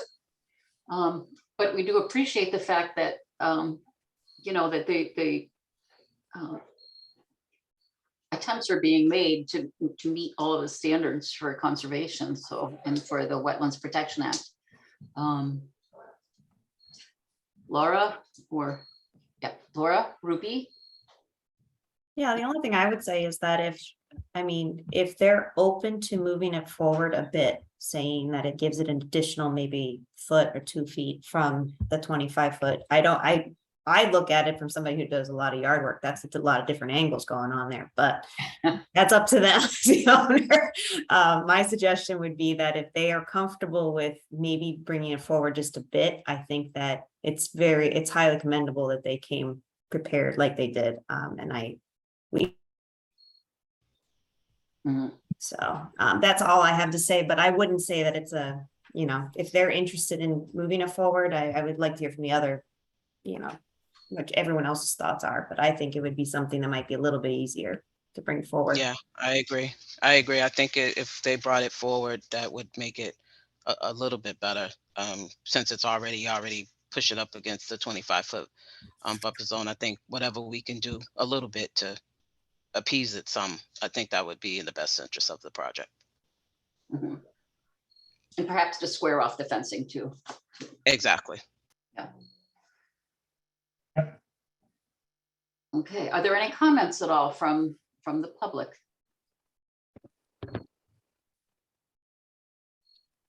I do not see anyone with their hand raised at this time. Okay. Let's see. Are there any other points of discussion? Megan, do you have anything else that should be added? No, my only recommendation is that if the commission wants to see those changes, they should consider whether they would like to see the hearing continued. If they would like to see that revised plan, then I think a continuance would be appropriate.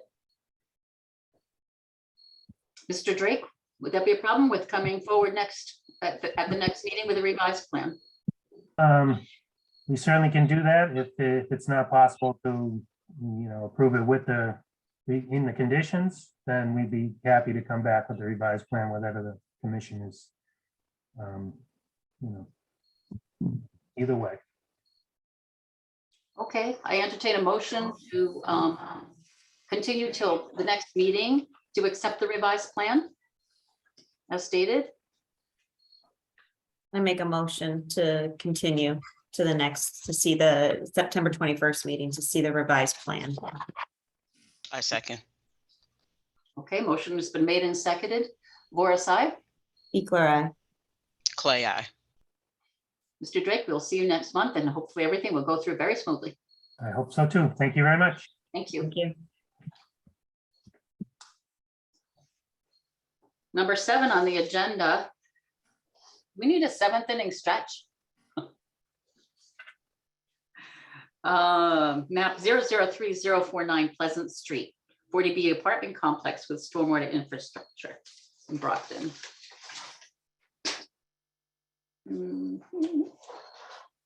Okay, so I'm looking for, I believe, the representatives from Conoco. I see Michael Toohill.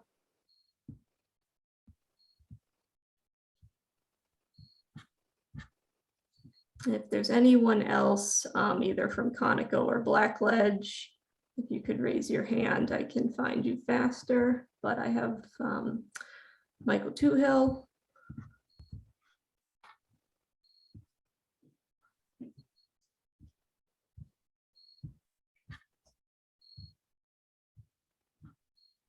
Hi, Michael. If you could unmute yourself. Unmute. There we go. Now I can do it. Thank you. I would Mike like, Doolittle from Conoco Engineers and Scientists. I'm the only one here tonight, I think, so okay, I get the whole show. okay. This, as you recall, we met with you last month. We continued because there was a question about the abutter notification. We had gotten an abutters list from the assessor's office. One address was incorrect and there was a property that had changed hands. And so that new property owner didn't get notice. We did notify those two abutters, I think the day after we had the hearing. We sent the white cards over to Megan. So we took care of the abutter notice. At the last meeting, because of the fact that we didn't have all of the abutters straightened out, we did open the hearing, but didn't do a presentation. So I'd like to do that tonight. Thank you. As you recall, this is a reprise of a notice of intent that we had gotten fairly deep into the hearing on previously, that we wound up withdrawing without prejudice because there was a legal challenge due to the fact that this is a 40B project, and most of the projects in the town of Easton, and the town of Easton ZBA had not taken action at the time we filed the original notice of intent. And there was an attorney that took exception to that, and the law office in the city of Brockton agreed. And so we did withdraw. We actually withdrew also in Easton. So we're back before both communities with this project. This is, as I mentioned, this is an affordable housing project, 108 low to moderate income apartment units in Easton. This project, and I'll share my screen and show you the project site.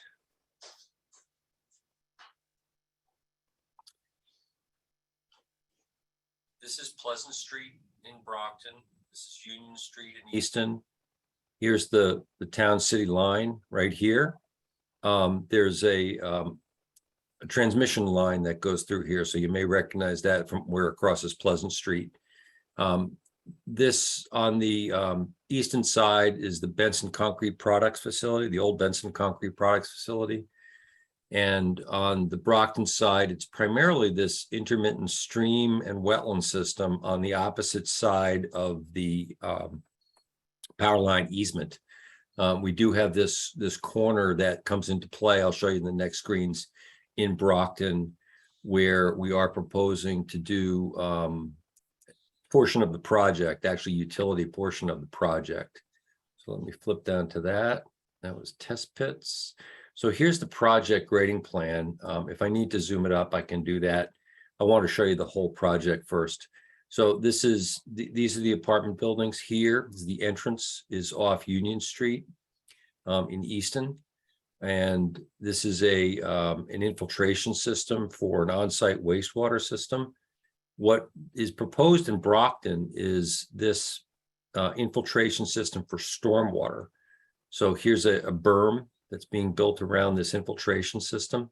This infiltration system is up in the air, it's high, and it has an outlet, emergency outlet that comes down outside of the retaining berm that holds the infiltration system up. So again, this is the town city line right here. So the only thing we have in Brockton is just a bit of this wall that retains the driveway here, and then this infiltration system. All of the other portions of the project are in Easton. As I mentioned, we actually did an ANRAD and received an ORAD. So all of the wetland lines have been affirmed. There's a wetland here, wetland L, that was added on to this original system. So all of these lines have been affirmed through the ORAD process, both in Easton and Brockton. We had gone very deep, as I mentioned, in the filing. And as part of the conversations that we had in the original filing, there were planting plans, which I can pull those up, which we changed some of the proposed plantings. This actually changed from, originally it was a detention basin, so it was larger. And this changed to an underground infiltration system. So it's much smaller in area. So those were a few of the changes that we were asked to make as part of the process. In Easton, we pulled this back away from the wetlands. So this is further back, and we did a bunch of plantings along the riverfront over in Easton. And in Brockton, we did some plantings in this area and this area. I can call the planting plans up if you'd like, but they were in compliance. Actually, they were submitted as part of the previous notice of intent process, and it was in compliance with what Megan had requested before. So I guess I'm gonna stop share. I can open this back up again. I couldn't see you while I was doing that. So if you have any questions, Megan, if you want to weigh in on this, and Madam Chair, thank you very much. Mhm. Megan, I would like to hear your report.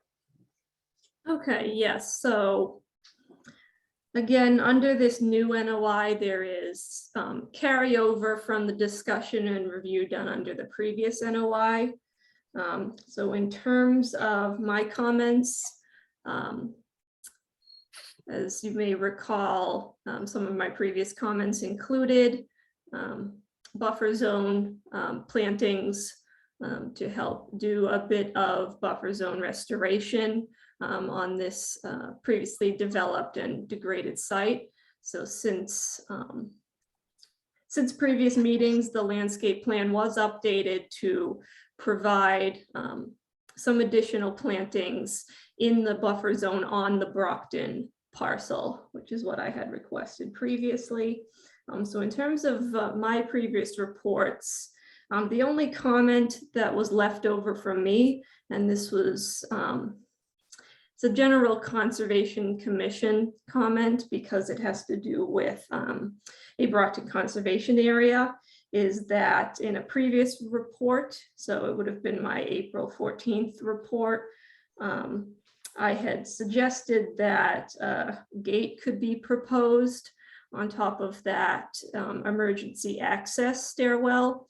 And that would have been, again, just to address the concern that that stairwell, which was presented to be used for maintenance of the retaining wall, because it is so close to the property line and so close to the property boundary of the Brockton Audubon Preserve, and in particular, an area of the Brockton Audubon Preserve that has been under the prior owner of these parcels had been using and expanding an access road into the Brockton Audubon Preserve, both to store materials with the previous business, and it looks like associated probably things like lawn debris and things like that. And so sort of just as a commission point of note, I think the commission needs to be aware of future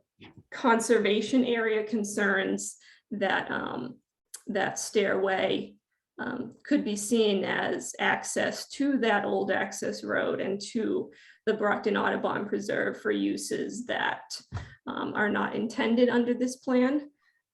So again, that was my reason for suggesting the gate. I don't recall if there was an update as to why the gate was not an option. I know a gate was proposed for the emergency access drive, which is in Easton. So I'm not sure, unless I missed it, if there was a reason why that gate is not an option, just to keep that stairway for its proposed use, which would be for authorized personnel and maintenance only. They are proposing signage at this time, so it would be signage saying emergency and maintenance use only at the top of the stairwell. But again, it was just a point of note that the applicant might consider assisting the commission in protecting that already degraded portion of the Brockton Audubon Preserve. But beyond that,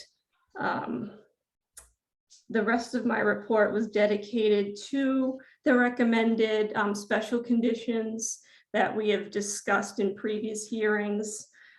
So part of that does relate to, again, there are some existing surface concrete products and other man-made objects that still remain on the Brockton Audubon Preserve that were placed there by the previous owner of the subject site. So a condition again that those be removed with notification to Wildlands Trust, the trust in ownership of the Audubon Preserve prior to any new work. Because this project is also subject to receiving a Mass DEP wastewater permit, I would recommend a condition that the commission receive the evaluations and documentation following the approval of that Mass DEP wastewater permit prior to the start of any new work. Similarly, that the commission have a copy of the stormwater pollution prevention plan prior to the start of work. And we also had previously discussed site monitoring. Because it is such a large project with a lengthy limit of work and a lengthy erosion control barrier, we discussed additional monitoring efforts to make sure that the limit of work and the erosion control barrier are respected. And so a proposed condition we arrived at was that monitoring is required under the SWIP. And so a recommended condition that the commission receive copies of all inspections done under the SWIP, as well as receiving the contact information of all individuals identified under the SWIP who will be responsible for monitoring. And then finally, another condition we had discussed is in regards to the snow storage, because they are proposing snow storage on top of that mound that's on top of the proposed subsurface infiltration on the Brockton parcel. We had first recommended that they install a fence and signage to help prevent any future pushing of snow over the edge of that footprint further into the buffer zone. So the plans were revised to include those suggestions, but just to, again, drive the point home, I think we should also consider the ongoing condition to have it recorded at the Registry of Deeds that no snow will be stored past the edge of that designated area, which again should be marked by a fence and signage. And so based on that, those are the additional special conditions that we had discussed up to this point. Madam Chair, can I address some of those questions? Of course. Okay. We'll start with a couple of the easy ones. Preparing and submitting a SWIP and sending that to the commission is no problem. The Easton Conservation Commission has asked for the exact same thing. Same thing with the DEP approval of the wastewater system. The Easton Conservation Commission has also asked for that, so there's no problem with that at all. That snow storage area, we do have fencing and bollards around the top of that, and we're going to have signage as Megan mentioned. We did add plantings in the buffer zone at the base of the slope. We're kind of stuck between the base of the slope, the wetlands, and the power line over there. So there's a couple of small areas that we can do planting. So I can bring that up real quick if you'd like. We do have some plantings over in that area. So this is the power line easement. So we have to stay out of the power line easement. It's grayed back a bit, but here's the slope for the infiltration system. So we had an opportunity in here and in here to do planting. So we do have the landscape architect put together planting plans for those two areas. Go back to one more plan if I can.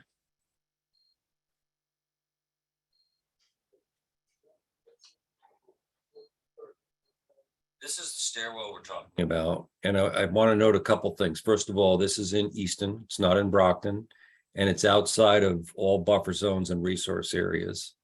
So technically it's not a jurisdictional question.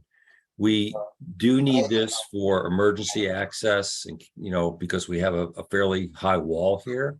So we do need that for emergency access. We've agreed to put signage up there. We don't want to put a locked gate there because that kind of defeats the purpose of getting somebody down there quickly if they need to get down there quickly. The applicant has agreed. There are concrete products. I think they're up in here and there's a few down in here. And there are concrete products that were left behind by the previous owner that the applicant has agreed to take out and do a cleanup in the Wildlands Trust land, which is in Brockton, which is over here.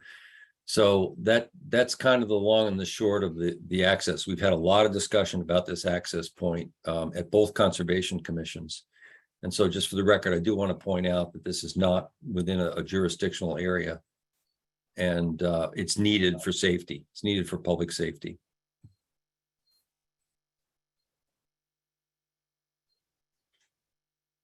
And it will be signed for no dumping into the general area, I would Be. assume. Okay. Could you go back to the, anyone else would, Laura or Ruby, do you have any questions? No, I remember a lot of the conditions from before, they all stand the same. I don't have any additional questions. Yeah, I don't either. Yeah, I remember all of what we discussed on this one. I just was a little confused. Could you go back to the map that actually showed the very first map that you showed that actually Sure. showed the piece that's in Brockton?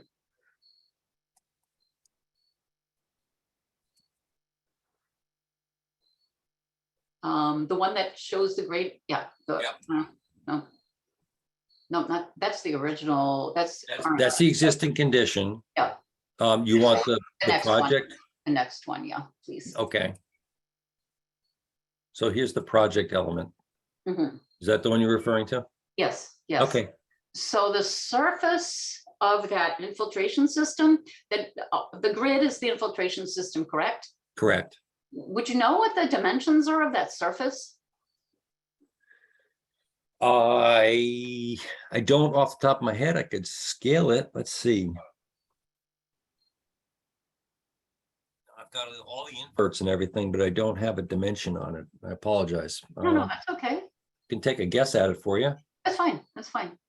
So there's 30 feet, 60 feet. So it looks like it's about 40 100 maybe? 40 by 40, 50 by 50, somewhere in there. Okay, and is the top there, the surface that's on top of that infiltration system? My Yep. understanding from the previous meeting was that was going to be seeded with grass, is that correct? And then the sides of the slopes would be seeded with a mix of some sort, is that correct? The sides of the slopes are going to be seeded with a conservation mix. The top, I believe we're calling for pavement on the top of the infiltration system. Oh, where did I hear that? I thought I heard somewhere that it was going to be grass and it might potentially be used for, Well, this system over here in Easton is also, it's also an infiltration system, but it's an infiltration system for the wastewater plant. The wastewater plant's down here and it Right. pumps into an underground infiltration system here. right? That's the one that's going to be seated on top and could be used as a play area. Oh, that would be the recreational area. Yes, Okay. this one, the road comes around and we want a snow storage area where we can have catch basins and things. So we're putting that up on top of this area here. Oh, okay. So if there are catch basins and those kinds of things, would there be the potential for drains to be going down into the wetlands from there? No, all of the drainage goes into the infiltration system. Okay, And then there is an emergency outlet drain here in case, during heavy rainfall events, if the infiltration system is full, which would rarely happen, but you have to have an emergency outlet. course. So there's the emergency outlet right there. and if it were full, where would it drain to? It would drain right down here into the buffer zone, down towards the power line easement. Mhm. And then ultimately that makes its way down to the wetland system. Okay, and it would go both east and it's difficult to tell what the topographical measurements are on this southern side of, Down here, yeah, yeah, because go ahead. because this isn't part of our property over here. So we used it to put in a lot of, if I go back, bear with me a second, let's go back up here. Maybe we can see it better under existing. Now, yeah, we can see it's pretty flat. So here's the 171 contour. Here's the 172 contour. And so this area remains the same. So it's pretty flat. It's from 171 to 172, probably 170 out here in the woods somewhere. Yeah, and what was the contour at the infiltration system? 175. 180. Yeah, 180 at the top. Yeah. Okay, no, I just wasn't sure because that certainly still is Brockton property and that would be considered Brockton wetlands. Yeah. And I wasn't sure what the impact from Easton Water would be on the Brockton wetlands.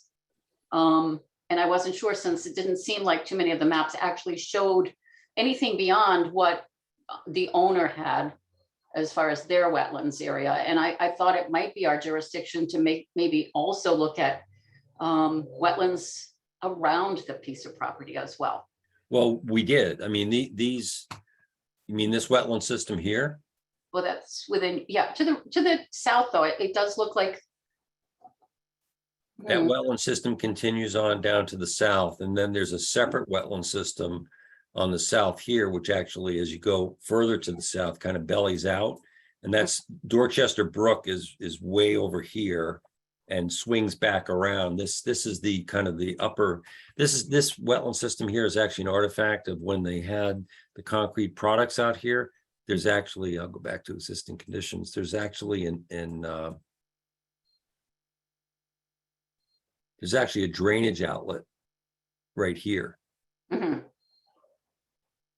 So a lot of this was impervious surface, and so it drained downhill. It drained this way. Right. And so there were a couple of catch basins that picked it up, and there's actually an outlet system here, and that's why we have this finger-like wetland. And as you go further down, this wetland, bellies out a little bit this way. Mhm. This is all upland. There's actually an upland trail that goes all the way back to fields that the Benson family used to farm before it was concrete products years ago. So there's a trail that goes all the way back, kind of along the Brockton Easton town line. And that was, as Megan mentioned, that was part of the problem is when the concrete products operation was ongoing, they used that trail, which goes back to the fields, but they kind of went off to the side and they deposited some materials back in here, which is, not on their property. It's actually on the former Audubon, now Wildlands Trust property. And that's the area that we're going to clean up. Mhm. Okay. So all of this, this was part of a much larger delineation that was done years ago by Ecotech. They delineated hundreds of acres around this area. So some of these wetland lines actually are some of the original lines that John had done years ago for the Benson family on all these parcels here. And then we added this wetland L over on the side. My mouse keeps jumping around. We added this wetland L over on the side, which is a result of runoff coming down the road, actually coming down kind of the power line easement, but it's created this wetland system in here. Mhm. Now, will you be grading the property from Union Street? Will you be actually, or is that the natural topography right now, or is that something that you'll be grading? This is the existing condition topography. Uh-huh. And then What? subsequent plans, like here's the grading plan. So you can see we are changing the grade coming down. Right. Right. That's why we have retaining walls around here. This is, as you know, this is a fairly steep entrance coming into the site. Mhm. And so we're actually flattening that out a little bit and improving the site distance along Union Street. And then most of this property where we're talking about doing the development, zoom down a little bit. Most of this property is going to be raised.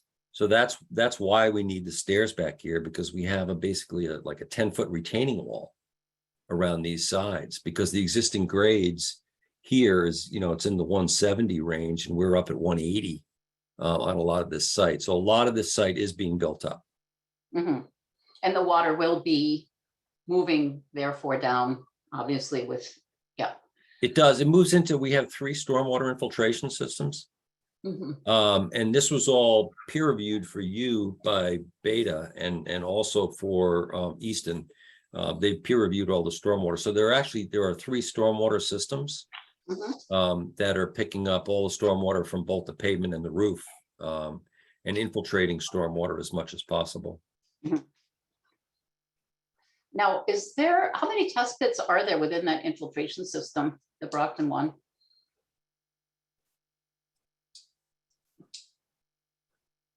Here's the test pitting right here. There's just a single test pit? There's a single test pit right there. And do you know, is it necessary to do mounting analysis under that type of a infiltration system?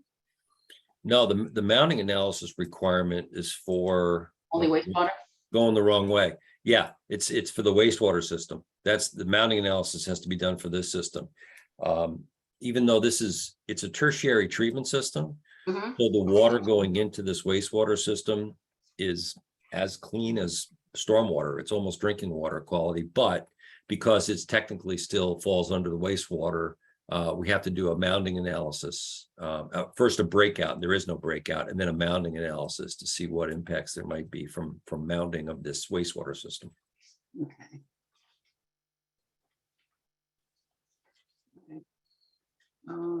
One other question, I was just reading through, I think it was the Beta May 9th report. It said something, where was it? About this infiltration structure to be located on the eastern edge of the site in both communities. Grading will extend to the edge of the Brockton Edison easement with 2,100 square feet of pavement for parking inside the Brockton section. So do you know where that proposed pavement for parking would be in Brockton? Well, I can't imagine this is 2,100 square feet. But that must be what they're talking about. Yeah, I was surprised to see. Because all the other parking is in Easton. That's what I Because thought. here's the town line. When I first heard about the project, I thought all the parking was going to be in Easton. Yeah. Well, originally this was a detention basin. And so as a detention basin, it wouldn't have any parking, but because it was a detention basin and because of the slopes, we had slopes that were way out here, and we're too close to the wetland, and the DEP actually was having us calculate it instead of from the crest or from the inside, it's from the outside of the slope out. And so we changed this to be an infiltration system to minimize the footprint.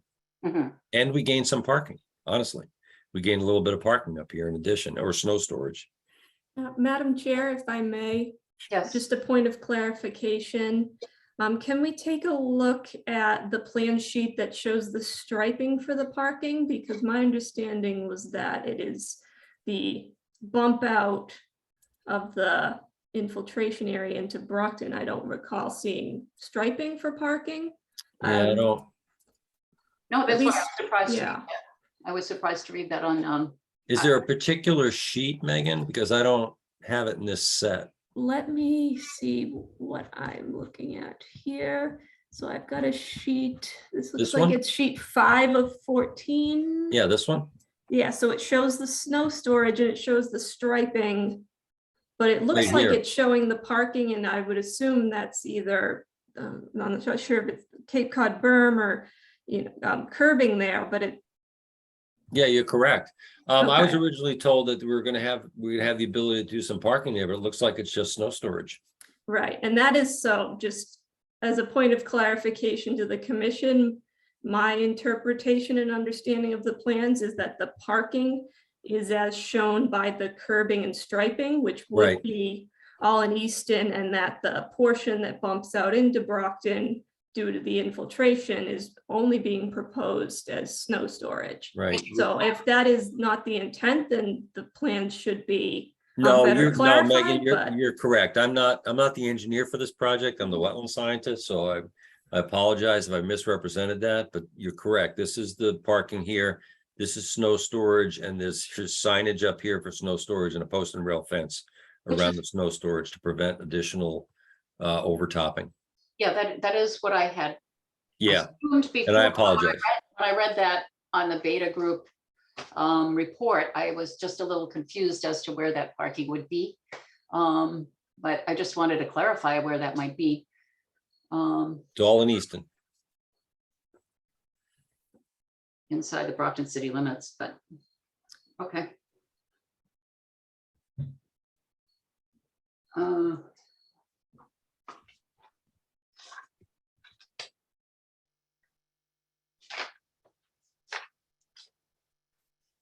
see. And how high up will the, that infiltration system be from the bottom of the, the bottom of the property in Brockton? 180? Is that the top? This is, 180, let's call it 181. It's 180 point, high 180. So 181 is the top of this system. And when you get down here, you're at 171. So it's about 10 feet. Mhm. And you can see that from the contours. Yes. It's going 179 down to 172. It finishes at roughly 172. Yes. Yeah. Okay. Do you know if there will be, if it's going to be a pet-friendly apartment complex? Do not know. No, because if so, I was just wondering where potties would be. Yeah, I don't know. And what was another question that I had? Oh, will vehicles be washed on site? Do you know if there would be a car wash area or not, or? Not that I'm aware of. I don't remember seeing anything like that in the plans. Okay. And also in the operation and maintenance plan, there was something about for their long-term pollution plan, no fertilizers within 25 feet of wetlands. But would there be fertilizers used like even on that planting that you showed in Brockton that would be fairly close to the? I mean, of course, it wouldn't be at the 25 foot, but if it's on that sloped area, if fertilizers are being used, wouldn't that wash into the 25 foot zone? I don't foresee the need to fertilize this. We have shrub plantings in these two areas. This is going to be a conservation mix planting. Yeah. So there's always some initial fertilization to get everything going. But this is not a routine. This isn't like a lawn that somebody's going to be maintaining and mowing. So this is going to be a conservation area or conservation mix area. Okay. So that long-term pollution protection plan with the 25 foot fertilizing would be for other parts of the plan, do you think? I believe so. I think that's just a standard verbiage in a long-term pollution prevention plan as part of the SWIP. Such a very delicate area. I was just concerned. Fertilizers and pesticides in the area. Yeah, if you wanted to condition it that there's, other than during grow-in, we might have to have something in the shrub holes in order to get them going. But if you want to specify that there's no long-term fertilization pesticide use in this area, I think that's absolutely fine. And just a point of clarification, Madam Chair, one of the commission's standard special conditions is no pesticides within jurisdictional areas. If the commission would like to amend that standard special conditions to also specify no fertilizer within jurisdictional areas, but otherwise the standard special condition would be no pesticides. Okay, thank you.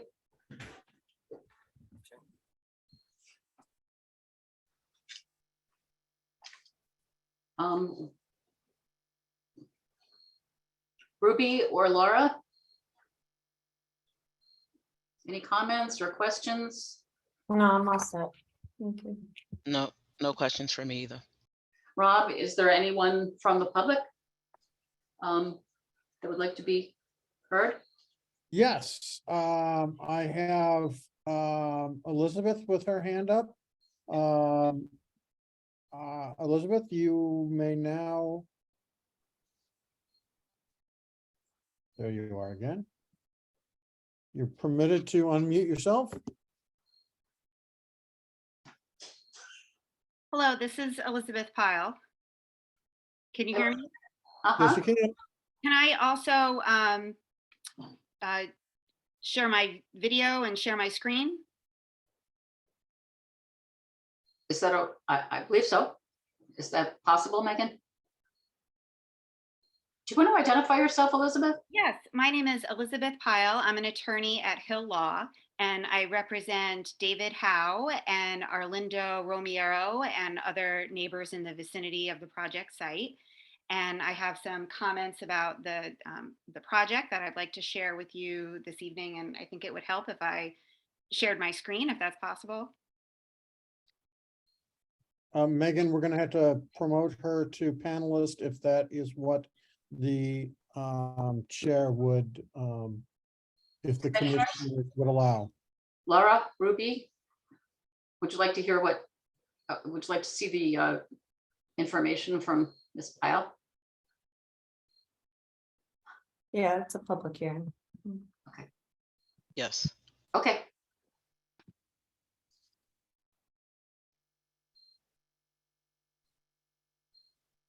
You should be able to share your screen now. Hi, thanks very much. Again, my name is Elizabeth Pyle, and I have some comments for you about the infiltration system in Brockton. You should know that the applicant just submitted new test pit data and an updated stormwater plan to the Easton Conservation Commission.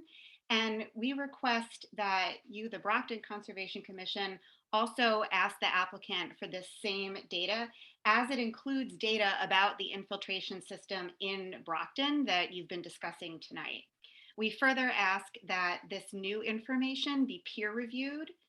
And the reason for that is that we've had two of our experts look at it, even though we just received this information yesterday. And those people are water resources consultant Scott Horsley and Mike Mobile, who is a hydrogeologist and groundwater modeling specialist. And they've looked at the new test pit data and found several inconsistencies and areas of concern, such that the Conservation Commission could not be sure that the infiltration system will function as designed. In particular, this involves the infiltration system that's in Brockton. And let me share my screen.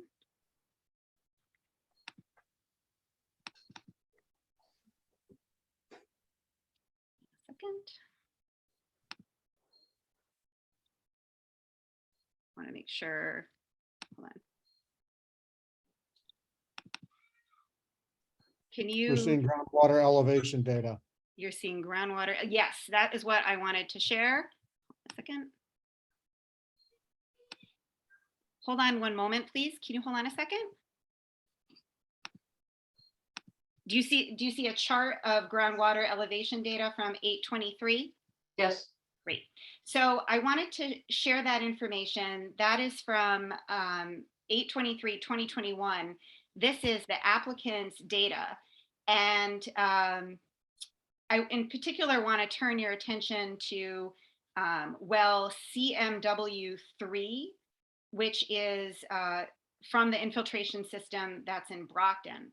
Now that data shows that the groundwater elevation is at 169.4. And the new data that was just submitted to Easton shows that for this same area, for this same infiltration system, the new test pit information in this area, which is TP12, reports redoxamorphic features modeling at approximately the elevation of 166.25. Now, the new test pit is located only approximately 90 feet from CMW3, which is shown in this chart from August 23rd, 2021. And in August of 2021, the groundwater elevation was 169, but now they're showing that the estimated seasonal high groundwater is at 166. And this doesn't make any sense. So the August 2021 data also does not appear to coincide with the period of sustained elevated groundwater conditions based on USGS groundwater monitoring within the region, So it stands to reason that the condition measured during August 2021 would be below, like lower in elevation than the anticipated seasonal high groundwater condition. So here you have from 2021, they're showing 169, now they're showing 166. And that just should not be the case. So we would like a peer review of that information and ask that you request it as well. I'd also like to, again, on infiltration basin 3 in Brockton, the estimated seasonal high groundwater is reported at 166. Let me just do a new share here a second. Okay. And you see on the screen now that this purple square is the approximate location of infiltration 3. The estimated seasonal high groundwater reported in the test pits as 166, but that is approximately at level 170 and 172 of the wetland. And Mr. Horsley and Mr. Mobile have said it would be very unusual for the wetland to have a higher elevation of groundwater than the estimated seasonal high groundwater. And that this is an inconsistency that doesn't make sense here on this site. And this difference between 166 for the test pit and 170, 172 is just not what you typically see in southern New England between the estimated seasonal high groundwater and the wetland. So it may be that the test pits here are not reliable indicators of estimated seasonal high groundwater and that other techniques are needed. We know that modeling can be subject to interpretation when you're reviewing the soil results. So we would ask that this be peer reviewed to explain what's happening and that you ask the applicant to explain these inconsistencies. Further, no groundwater mounding analysis has been provided, but if you see on this checklist for the stormwater report, make sure I'm sharing that with you correctly. This is the applicant's own checklist on page 7 of their drainage report, and it says that the infiltration BMP is used to attenuate peak flows during storms greater than or equal to the 24-hour storm, and separation to the seasonal high groundwater is less than 4 feet, and an analysis is provided, but that has not been provided here. Finally, with regard, let me stop sharing my screen.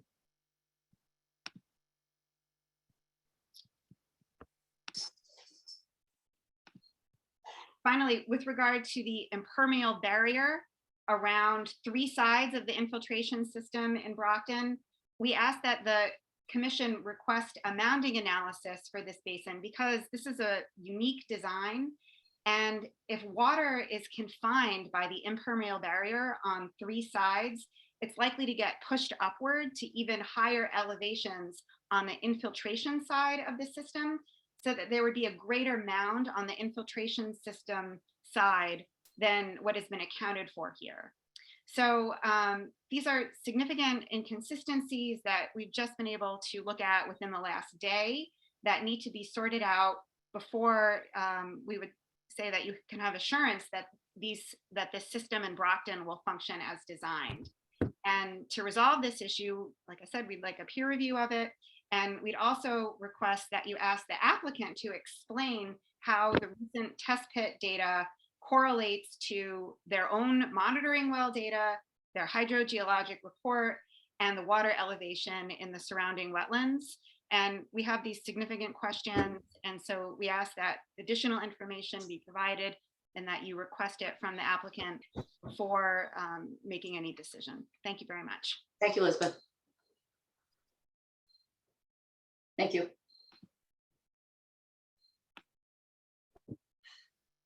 Megan, can I have your feedback to Elizabeth's Sure. presentation? So in terms of, so again, our last peer review was by Beta Group on May 9th. In that letter, they concluded the design was compliant with the Mass DP stormwater standards based on the information they would have reviewed as of May 9th. In terms of, I assume, and Mr. Toohill could explain this, but my assumption is that additional test pits must have been requested by the Easton Conservation Commission because we were not advised by Beta that additional test pits were necessary for the Brockton review. That being said, if Easton did request additional test pits, that information was not submitted to Brockton following that. So in terms of having peer review, it sounds like the request is that would be to have Beta Group look at this supplementary test pit data. And again, I believe, again, just looking at what was submitted to Easton, it looks like this was the applicant did subsequent test pits. So the request would be to have Beta Group look at this set of test pit data. And I would think it could potentially be straightforward in the sense that Beta could receive this additional information and then give the commission a follow-up in terms of whether this changes their previous determination. If it does, then they could suggest additional revisions or, depending on how they review that information, it could come back that, they uphold their previous letter saying that the design is compliant with stormwater management standards. Again, that sounds like, to me, probably the simplest way to address it. Again, I recognize that at the time, Beta did not ask for additional test pits as part of the review in Brockton. But again, certainly it could be fairly straightforward that they could take a look at the test pit data and let the commission know if it changes their conclusion from May 9th. And then in terms of if we're going to be contacting, or would it be the client that would contact Beta regarding that, or would Brockton? Well, the commission would receive this additional test pit data and would request that Beta take a look at it and determine if it affects their conclusion that we're working off of based on their May 9th letter. In that May 9th letter was also that statement about the parking. Maybe could we possibly get some kind of clarification about that as well? Or is that beyond the purview of? I don't think it's beyond the purview, especially if the commission's going to have Beta Group take a look at the additional test pit data. I don't think it hurts to also ask them to revisit their letter, not only in terms of their conclusion, but revisit that statement about the parking in Brockton, because as we've discussed, it was, I thought, my and the commission's understanding that the area in Brockton was for snow storage. Right. And so It would be nice to have it all just clarified. to, yeah. So I think that is, sounds like a straightforward option. And again, we can get confirmation of those test pits. If Mr. Tua wants to confirm that Conoco did do additional test pits and that's what's being referred to here. And then if they could be provided to the city of Brockton as well. By my understanding, I don't think there are any other additional analyses done beyond the test pits, but certainly I would let the applicant and his representatives confirm if we're discussing anything more than this test pits and the groundwater that we just heard about. Thank you. Rob, are there any other Elizabeth would like to address you again. I'm going to allow her to talk, if that's all right. Okay, it's getting late. Yes, it is.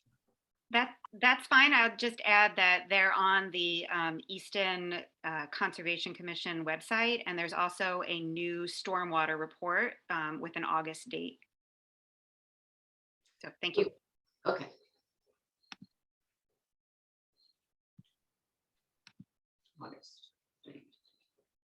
And that would be on the east. Okay.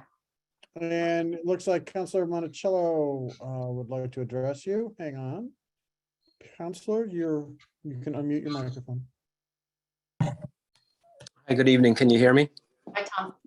Yes, we can.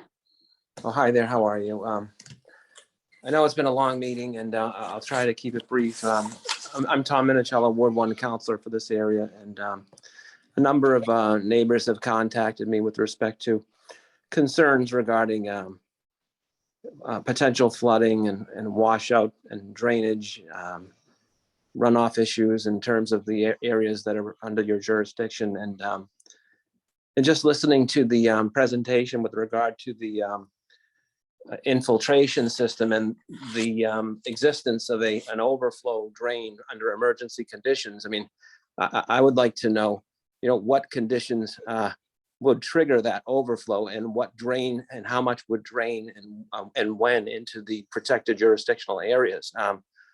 Because I was not aware that there would be any runoff going into the jurisdiction and the Audubon area and the conservation area. So I'm a little bit concerned when I see, how much water and what circumstances would trigger that overflow drain to encroach into the wetlands. And then, and then hearing that there's been some degradation of the Audubon land with regard to landscaping or clippings or whatever this has been. I think that there needs to be some more adequate barriers, fencing, structures, whatever, to prevent anything like that from happening in the future. And also, I see where the parking lots are located. And like was mentioned before in the fencing, I guess, in the prior project over at Westgate, there may be a need under those fences to prevent any litter. When you have 108 units and you have parking lots close to that Audubon land and conservation land in Brockton, there may need fencing that can capture any type of litter that could encroach in your jurisdiction and the lands of your jurisdiction. So I think there needs to be a little bit more information shared with respect to the conditions that would trigger the overflow or runoff into the Audubon land from that drain, from that, I guess, emergency drain. I'm not sure exactly what the term was, but for that underground infiltration system. And then to learn that the top of it's going to be pavement, I guess, is the structure of the barriers adequate to prevent, again, the runoff into that conservation land and onto the adjacent neighbors' properties. Very good Thank point, you. Tom. Thank you.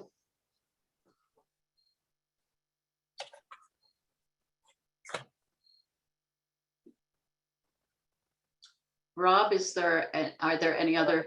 Hands up at this time. Okay, thank you. And so that brings us to perhaps a continuation to September 21st. Perhaps a request for a re-review with Beta of new test pit data. I'm not sure exactly how to word that, Megan. Yes, I think so. I think it would be helpful if we could confirm with Mr. Toohill that there is additional test pit data available that they would provide to the Conservation Commission. And if that is the case, then I think the commission would be determining whether they want to have Beta review that data and see if they need to update their report. And then also the other question about the parking referenced in that report.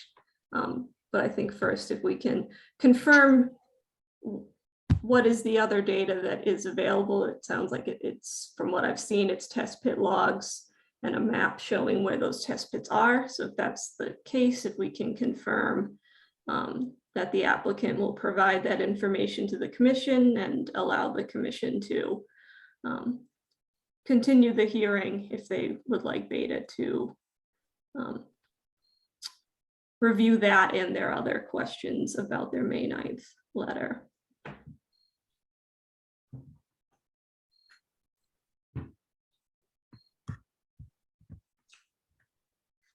Comments, anyone? Ruby, Lara? I'd like to entertain a motion then that we get updated stormwater reports, test pit data, is that it? We would request updated test pit data for the stormwater system on the Brockton section of the Blackledge property. And continue the meeting until the 21st. Can I entertain that motion? Yeah, I make a motion to continue to September 21st. Making sure that the applicant confirms that there was additional test pit completed. What was reported to Easton's Conservation would be reported to us in Brockton, along with a Beta review of any new data that might come up with, along with the parking conversation that existed within this part of the hearing. Thank you, Laura. I second. Thank you. Motion's been made and seconded. Voris, aye. Laura, aye. Clay, aye. It's been moved. So moved. Thank you. Thank you, Mr. Tuthill. Okay, if there are any comment letters that come in from Ms. Pyle's law firm that point out some of the issues that she would like looked at, that would be helpful to have as part of the review, so that our engineers and the Beta engineers can work off the same page. Mhm.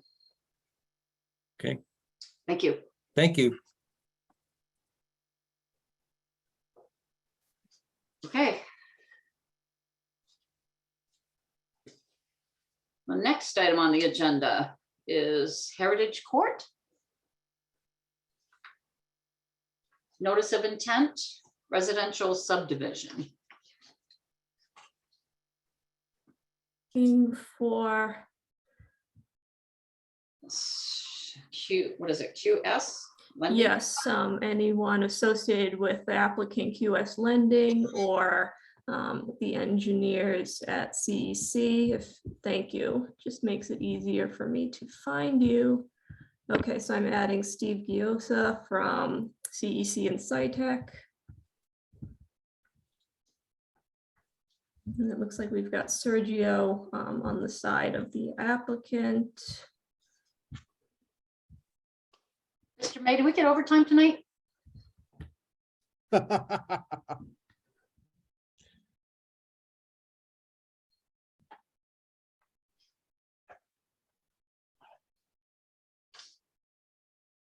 Hello, Steve. Good evening. For the record, Steve Gioso with Civil and Environmental Consultants, representing the applicant this evening.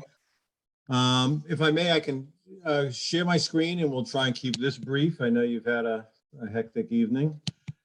Let's see if we can get this on for you. So if you can see what I've placed on the screen, this is a exhibit depicting the area of the Woodland Park project that we are asking for the commission to review this evening. The commission, just as a little bit of background, Woodland Park was a 33 lot single family residential development that was approved through the city a number of years ago. It did receive planning board approval and it did receive Conservation Commission approval. There was a order of conditions issued for the project approving the site. And the project really is divided into two phases. The first phase has been built out. It's located to the west on this exhibit just off the screen. This is Parkview Street or Parkview Lane, which kind of runs north and south in this area and then heads in a westerly direction. And there are 21 house lots that have been constructed on that phase of the project. The original developer was Brophy and Phillips, and they built out that first phase, including all the utility systems, stormwater systems. And that left to be completed this cul-de-sac road, which is Heritage Court, which comes down in an easterly and then southerly direction, terminating at a cul-de-sac. This road is about 775 feet or so long. Again, was part of the original approval and the original order of conditions.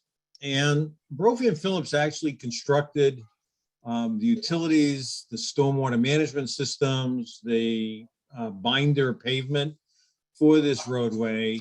And then they sold the project to a second developer who started working on the first homes here on the left-hand side of the development. And that developer has since vacated the project, and my client, QS Lending, has taken over and will be finishing the project at this time. And so in the time period from when Brophy and Phillips did the original work, including this road construction, and then the next developer coming in, the order of conditions has in fact lapsed. So although there was a valid permit and all the work completed was done under that valid permit, they are now in a position to need a new order of conditions to be issued in order to complete the work. So focusing on Heritage Court, as I indicated, the binder pavement for the roadway is in, all the utilities are in, all the stormwater systems are in. And when you look at this exhibit, there's actually 4 detention basins that have already been constructed. First basin here at the far north end of the site has been constructed. There's a drainage easement which brings the stormwater into the basin, detains the flow, and then the discharge continues to the wetlands to the east. There's this larger detention basin with sediment forebays and baffles within the basin that was constructed, again, by Brophy and Phillips during that initial construction phase. And then a third basin located here, which is collecting runoff that cascades down through the power easement onto this area of the site, and this creates some supplemental detention here. And then finally, at the cul-de-sac, there's a 4th basin that has been constructed, located in this area here. After Brophy left the site, that second developer started construction on these homes here. There are actually 4 homes that are in various stages of construction, from basically completed to requiring final grading and landscaping on the 4th home here. And that would leave 8 additional homes to be constructed. Clean up and fix the roadway surface. There's some, as you might expect, this road pavement has been sitting here for a number of years. It needs a little bit of repair work. There's a little bit of sidewalk work that needs to be completed, but really not much to do to finish the roadway. The usual final work, street trees and roadway bounds would need to be set. Cleaning the detention basins from any accumulated sediment, and then finishing off the construction on the 8 remaining single-family homes, of which 3 would fall either partially in the buffer zone, and the other 5 would be all the way out of the buffer zone. So these are in upland area outside the 100-foot buffer. And the exhibit has this shaded line representing the wetlands line, separating the site from the bordering vegetated wetland. And then you have an isolated wetland here at the bottom of the drawing that is a pocket adjacent to this detention basin here. Again, all of this grading, all of the detention pond grading has been completed. Again, the goal would be to finish off the house construction, seal the road, get the final paving down, finish the sidewalks, and clean up, and the project would be completed at that point. After the permit expired and after talking with Megan moving forward, we reset all the wetland flags in the subject area. We then had our wetland specialist, Christopher Capone. By way of background, Christopher is a wetland scientist. He's also the conservation agent for the town of Westport, Massachusetts. So he's been in the wetland consulting business for a little over 20 years. And Chris has gone out there, did an evaluation, confirmed that the wetland line, in his opinion, was still a good representation of the wetlands in this area. We have not altered the limit of work from what was originally approved by the commission and by planning. So nothing has changed in terms of the scope of the project, limit of work, grading design, stormwater management. It is all as originally approved. And as you might expect, I don't know if any of the commission members were on the commission when this was last reviewed. This did get peer reviewed. I remember Beta was involved on some of the original peer review work. And I also remember Nova Armstrong was out on the site during construction and during some of the detention area construction work. So I know they were retained also as a peer reviewer at some level, whether by conservation or planning, I'm not sure which. So the site has been extensively reviewed. We do understand that Beta is doing another review of the project as we speak. And since the funding for that has just been put into place, their review has not been completed at this time. So with that, I think that's a brief overview of where we're at. Again, it's most of the roadway, as you can see, is outside the 100-foot buffer. Just this little piece of cul-de-sac is the only piece of the road that falls within the 100-foot buffer zone. And so I think it's a pretty straightforward project since it has been extensively reviewed and mostly constructed, frankly, at this point. So with that, I'll be happy to try and answer any questions you may have.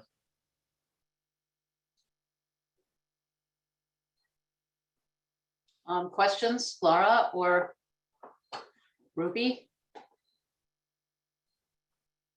But it's just like a renewal to the fact that it's expired, it's lapsed, right? The notice of intent. That's correct. Okay. And it's new owner, correct? Any new owner. Okay. That, Ruby? No questions at this time. Could you go back to the map, please? Sure.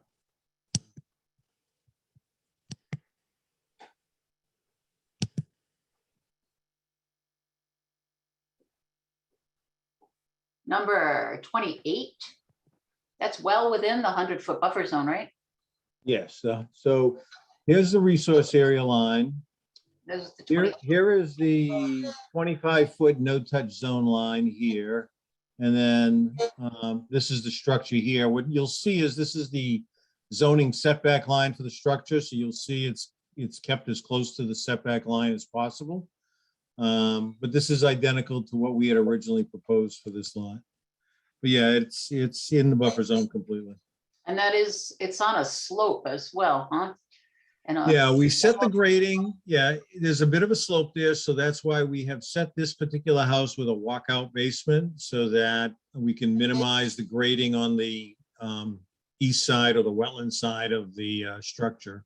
So it would be a walkout and then it would still be elevated a little bit so we don't have a groundwater issue with the basement. But yes, it would, it's on a bit of a slope there.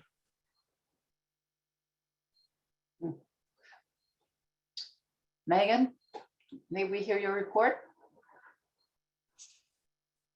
Yes, I can confirm this project was originally reviewed as part of the larger Woodland Park subdivision. It received its order of conditions in 2004 originally. So yes, the stormwater was peer reviewed. It would have been by Nova Armstrong back in 2004. In the years since then, the order has, of course, obviously been extended several times. It also was amended twice. The most recent amendment was in 2014, so that would have been the active order up until it lapsed in October 2021. So in my review, again, it's not an extension. This is a new notice of intent, but still keeping that in mind, I have been looking at it in relation to the fact that it did have a previous order of conditions. So it was previously approved and did have a previous order of conditions. So I did review the previous approved plan and the order of conditions. And I did note that in the 2014 amended order, the most recent amendment, there were 2 special conditions related to the limit of work and positioning of structures in relation to the Heritage Court section of the project. So in the 2014 order, there was special conditions A, C, and D that specifically, it would have been special condition C, stated that the limit of work behind lots 25, 26, and 27 should be moved further west on the site plans to the maximum extent feasible. And then special condition D was that a revised plan be submitted to the condition showing this new limit of work. So based on my comparisons of the 2014 plan we had and this plan, they're showing the same limit of work, which would be fine if not for this special condition. And you can see why this is a good example of why the commission does not like to grant orders of conditions pending receiving revised plans, because you get conditions and situations like this where there is a special condition saying that the limit of work should have been moved farther from the resource area than what was shown on the plan. And it does not look like in the intervening years that was ever picked up on and formally addressed. So the limit of work as it sits currently matches what is on the 2014 plan, but the order of conditions specifically says that that limit of work was supposed to be moved. And so my recommendation would be that that special condition be honored now by moving the limit of work behind lots 25, 26, and 27. I think a good benchmark would be that at minimum, the limit of work be moved outside of the 25-foot buffer, because if you do look closely, the limit of work as shown on previous plans, it dips into the 25-foot in a few locations. So an easy, at minimum, a way to address previous special condition A would be to move the limit of work outside of the 25-foot. So that would require amending the current plan to reflect that limit of work. And then also a note would need to be added to the plan specifying that any area between the 2 limits of work either need to remain vegetated, or if they've already been disturbed, will need to be stabilized and allowed to revegetate. And then similarly, there was special condition A in the 2014 amended order of conditions that said that the house on lot 28 should be shifted further away from the BVW to the maximum extent practicable. So again, it's currently being shown as in the same location as it was on the 2014 plan, but the language of the order requested that it be moved.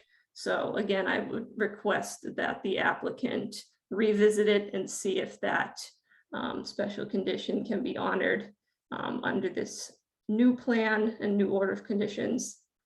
And then just a couple of housekeeping type comments. Having revisited the site because it was under active construction, I noted that in the vicinity of lots 26 and 27, there are piles of fill that contained evidence of construction debris. So asphalt, brick, concrete, what we call ABC.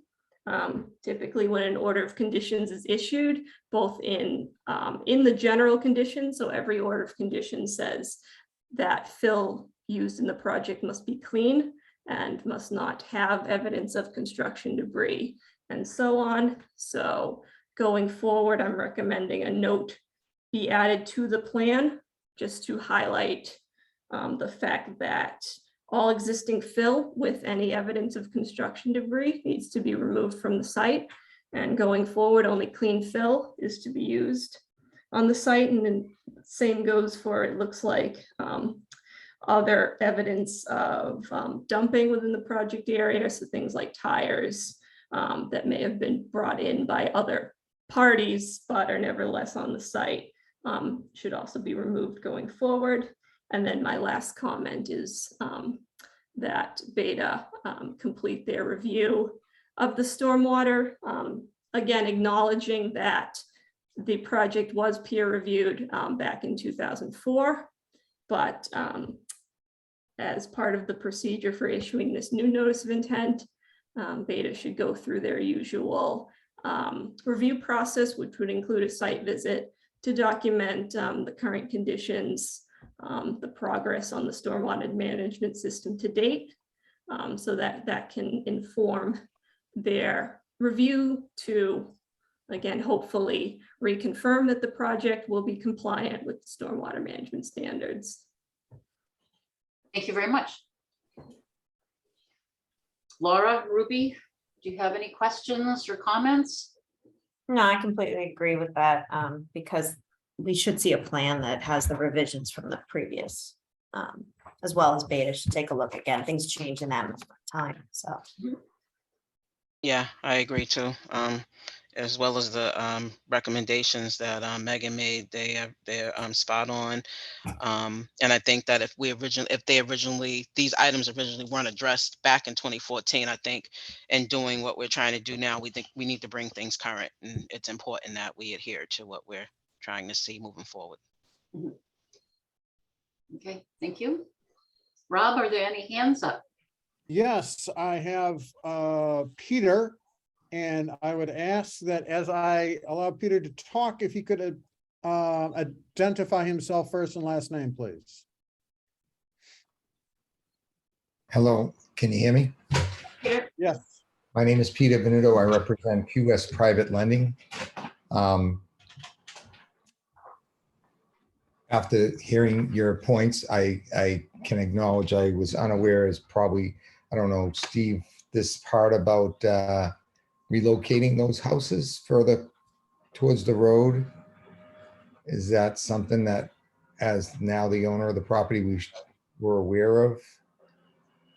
Well, I think it's something that we can look at. You're going to have to make some decisions about house sizes, but that's something we can discuss. But obviously, it's a recommendation that we try and move house number 28 further from the wetlands. So if you can decide on a final building footprint, we're sure we can make that adjustment. And then the limit of work on lots 25 through 27, those are easy to accommodate. So yes, we can make an adjustment to the grading there.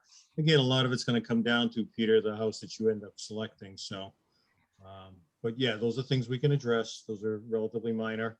And the notations that Megan has requested be added to the plan regarding the stockpile, the use of clean material, removal of any concrete, brick, and asphalt.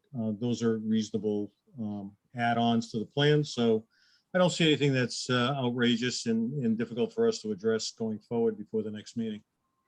All right, and Megan and the board, I just want to let you know, I contracted a company to go down there as of Saturday, Monday, and Tuesday after my review of the property last Thursday, and had all the overgrown grass that was on the sidewalks, the streets, the curbing. There was a mattress on the sidewalk down at the end of the street, and some other debris that I had all cleaned up. I didn't have anybody go into the properties or into the lots because, you know, if we had disturbed anything before this hearing, I think that that might have been more insult to injury. But with the request that I heard about any of this material that's out in, I think it was back between 26 and 27, there was some construction debris. I'll go down myself personally and meet with the builders that are down there that purchased the lots from the bank and make sure that that's cleaned up, as well as any other stuff that shouldn't be there, like vehicles that aren't registered and stuff like that, that I noticed. My one question would be, is it at all possible? I do understand the impact of the conservation concerns on this project and, you know, making sure that everything is back in order, but is lot 29 through 33, that's outside of the buffer? Steve? Those are on the other side of the road, right? Yes. Yes, those lots are outside of the 100-foot buffer zone. So when we talk about the orders and conditions that we're preparing to re-up, it's basically going to be for the entire subdivision's order and conditions, or is it for the lots that are impacted by it? Megan? So as the notice of intent was filed, it was filed for the Heritage Court section of the Woodland Park subdivision. So originally the entire subdivision had an order of conditions. This notice of intent is just for the Heritage Court portion. So it is being proposed, all of the houses and the roadway and the stormwater system, because portions of the stormwater system that service the entire subdivision are within the jurisdiction of the Conservation Commission. That's generally why we will see an entire subdivision come before, even if the entire road or all the houses are not all within jurisdiction. If it's part of a subdivision with stormwater management infrastructure, it links, you know, the roadway, and it can link the houses together as well, because sometimes you'll see there's overlap. Some of the basins are half on one lot, half on the other. So in cases like this, that is why you see the entire subdivision put in the notice of intent, because the stormwater management infrastructure links the entire subdivision together. In terms of, as it's proposed, again, there's no way at this time to, you know, approve a subset of the subdivision. It's just, it's not procedurally possible. And again, it's we're also pending the stormwater review, and that involves, again, as was done back in 2004, considering what we call the pre and post construction watersheds and how water was shedding before the work was done versus how it's going to shed going forward. Technically, it's going to be reviewed as the entire Heritage Court. Yeah, well, as you probably caught on to real quick, my suggestion was going to be to ask if we could get the lots on the easterly side of the project released, so that we could get our client to start applying for building permits and start getting that side of the road. Right, yes, and I understand sort of that's how, for example, the planning board, how they operate is that they do individual lot releases. So the applicant can request certain lots be released and the planning board releases them, but it's a different procedure than the Wetlands Protection Act and a notice of intent. Yeah. It's there is no mechanism for the commission to release a portion of the project or issue an order of conditions only for a portion of the project. It is, they receive a notice of intent, they issue an order of conditions for the project presented. It's a different mechanism than planning board. No, I understand, and I can appreciate that. I was just seeing if it was necessary to have those part of all this, but I can understand your stormwater regulations and the detention ponds. But if you don't ask, you don't get.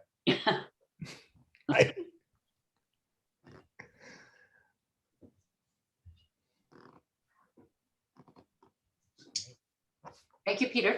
Thank you. Are there any other hands up?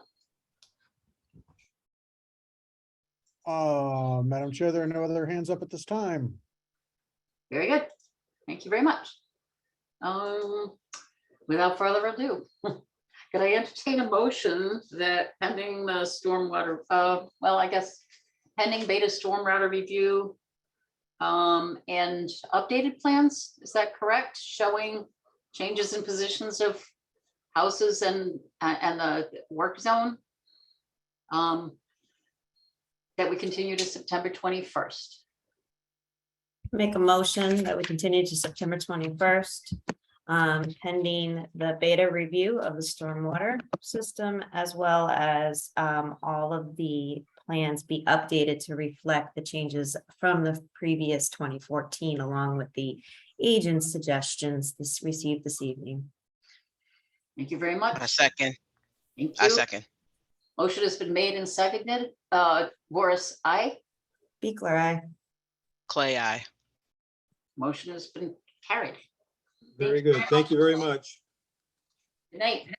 Good night. Number 9. Notice of intent for Arthur Street roadway expansion for a subdivision. Let's see. Is Okay, so- anyone here from, is it Rockwood Realty or Jacobs Driscoll? Yes, it looks like we have Greg Driscoll from Jacobs Driscoll Engineering. If there's anyone else, either from Jacobs Driscoll or from the applicant, if they can raise their hand, but I don't see anyone else. I see. Okay, and we have wetland scientist Brad Holmes. I think that's everyone. Thank you. Just want to make sure, since this is a new hearing, that there have been abutters notified and that there is a file number. Yes, we had proof of a butter notification mailing and a file number. Okay, thank you. All right, good evening, everyone. Greg Driscoll of Jacobs Driscoll Engineering, here tonight with Ed Jacobs also, and Jason Kennedy of Rockwood Realty Trust. Should we address both projects at the same time? This one and the one for the lot 1. I mean, I'm sorry, lot 2. So one is the roadway and the other is a home. Is that correct? Yep. There are 2 notice of intents filed, correct? Yes, so there will be some overlap, but hopefully the second hearing will go quicker because we'll have already reviewed some of that, but technically there are 2 notice of intent, so we have to open both hearings. Yeah, I think we need to keep them separate. Thank you. The first one would be the roadway extension. Correct. Okay, so good evening, everyone. Greg Driscoll, Jacobs Driscoll Engineering, representing Jason Kennedy of Rockwood Realty Trust for the proposed extension of Arthur Streets to create a cul-de-sac and frontage for 2 buildable lots. So the applicant, Jason Kennedy, wishes to obtain the necessary land permits to extend the existing roadway at Arthur Street. The site is comprised of 3 lots, lots 1 through 57, shown on Brockton Assessors Map 172, which are proposed to be subdivided for residential use. If you'd like, I can share my plan.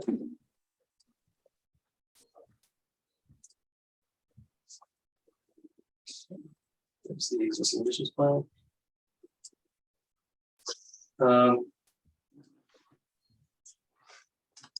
So the parcels are located in the residential R1C district.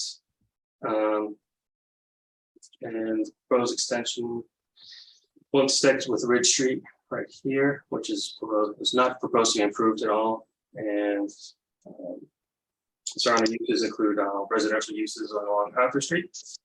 Resource areas, wetland resource areas, which are delineated by Brad Holmes of Environmental Consulting and Restoration. He's also on the meeting. On September 28th, 2021. There is a delineation report included in the filing. And the site contains boarding vegetated wetlands and buffer zone to BVW. The BVW is comprised of 2 wetland lines that do not intersect within an area of the project and are flagged as the A series, the northerly line along here, and B series is the southerly line along here. This is a wetland that was previously flagged and approved. I think that dates back to.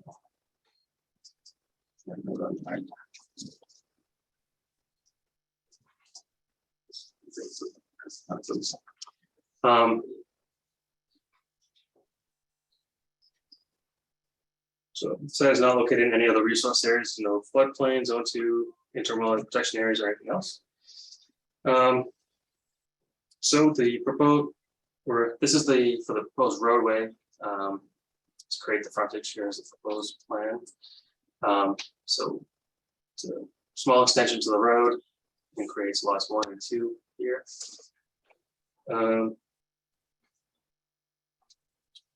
So another unique thing about this site is the existing well and pump house. So this land was previously owned by Rocky Mountain Spring Water Company, or Collins, and they're going to be, this right here is the building that has a cistern in it for the spring, a natural spring that has existed here for many years. And this right here is a tank and pump house, I believe. So they're shutting down their operation, and this will be removed. This house, this shed right here will be maintained and cover up the cistern and keep it protected.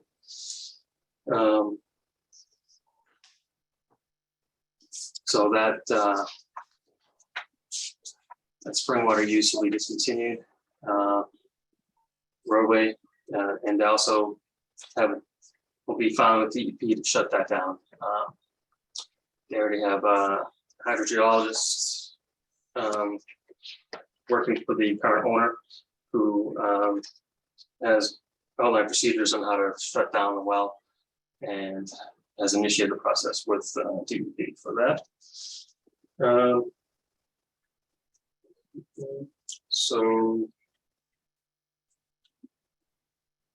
the work is within the 100-foot buffer, but outside the 25-foot, except for this small area right here, which the 25-foot goes into the existing paved road of Barclay Street right there. We're proposing erosion controls around all the outside of the work area. And so not only will this building be removed, there's a fence around this building that will be removed as well. So very little amount of work within the 25-foot no touch, because this existing building isn't a 25-foot no touch, but by not taking it down, there'll be a lot less disturbance within that area. And that's pretty much the overview I can try.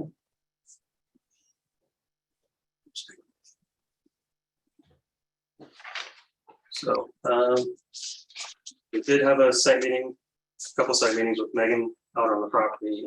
Showed her how the existing water buildings and what's in there right now and how they'll be shut down. And then I know she met with Brad Holmes, the botanist, I believe earlier this week on the site. And with her review letter, she'll go over, but she requested additional flagging in this area, which is just completed. And our survey crew will be out there shortly to locate those flags and update this plan. So, Megan, if you want to go over your report. Oh, Brad, I'm sorry. Brad, would you like to chime in and talk about the donation? Sure. Good evening, members of the commission. Brad Holmes with ECR. We were out yesterday to review the wetland to the west of the project area and extended flags, as Megan had an opinion that was part of the wetland system and not an isolated wetland as shown on the plan. So she's correct. That is extension of the A and B series bordering vegetated wetland. We reviewed that. We're going to be making plan updates. And we also talked about some potential for some restoration or mitigation activities for any work within the 25-foot buffer zone associated with the road extension. So we're going to be working on that, and I think we have a clear understanding of what we found in the field and what the potential for mitigation is, and we're going to work on that and get a plan back to you. Megan? Maybe we have your report? Yes, so just to try to briefly go through some of my comments. Some have already or are in the process of being addressed. So extending the wetland flags. We should see that on an updated plan, clarifying the infrastructure on the site. There are a number of pipes and different infrastructure, some associated with the spring, some associated with different drainage structures that already exist on the site. So we should be expecting a revised set of plans that better clarify when they talk about removing the pump house for the spring and so on. We should receive a set of plans that more clearly shows what structures are on the site now that are associated with the spring and what will be left behind after. My understanding is they are removing the pumping infrastructure, including the building that the pump is in, but the spring itself and the spring cistern, you know, of course you cannot remove a spring, and they're not proposing to remove the cistern either. They're proposing to essentially put a cover over the cistern as part of the declassification process with Mass DEP. They've also already covered up the outflow or the overflow of the spring, again, as part of declassification. As a public water source with Mass DEP, they have to make the spring inaccessible as a drinking water source, and that's why you know, sealing the cistern and covering the overflow and so on, but that should be more clearly shown on revised plans. Also, yes, showing a buffer zone restoration area to help offset the areas where they will be dipping into the 25-foot in their limit of work. And then also as part of that, a plan detail inset to more closely show the details and grading of the roadway extension, because although the existing road and the existing driveway generally already grade and direct stormwater to the west, they are proposing an enhancement to the roadway. And so we want to see a greater detail to make sure that there will not be increased untreated runoff from the roadway into that closest section of the BVW there. So generally, again, these are all detailed in my August 4th report, so they can be reviewed in greater detail then, but the sum of it is that the commission should be expecting to see revised plans to more clearly show existing and proposed infrastructure, to more clearly show the wetland resource area and the restoration areas, and to more clearly show the grading as it relates to stormwater that might be reaching the closest area of BVW. And so at this time, I think we would await those revisions for further review. Okay. One other thing, Megan, if you could read into the record the letter from the applicant's attorney, Phil Nezarella, that he sent over today. Okay, yes. You want to read it right into the record? Yes, would you like me to, so we received an email correspondence from Attorney Nezarella representing the applicant that has been posted in the public drive of the Conservation Commission files. In terms of, let's see, I can bring it up now if Mr. Driscoll, would you like the email read into the record? Please. Okay, so let me bring this up. Okay. So this was received, yes, via email this afternoon. It is, here it is here.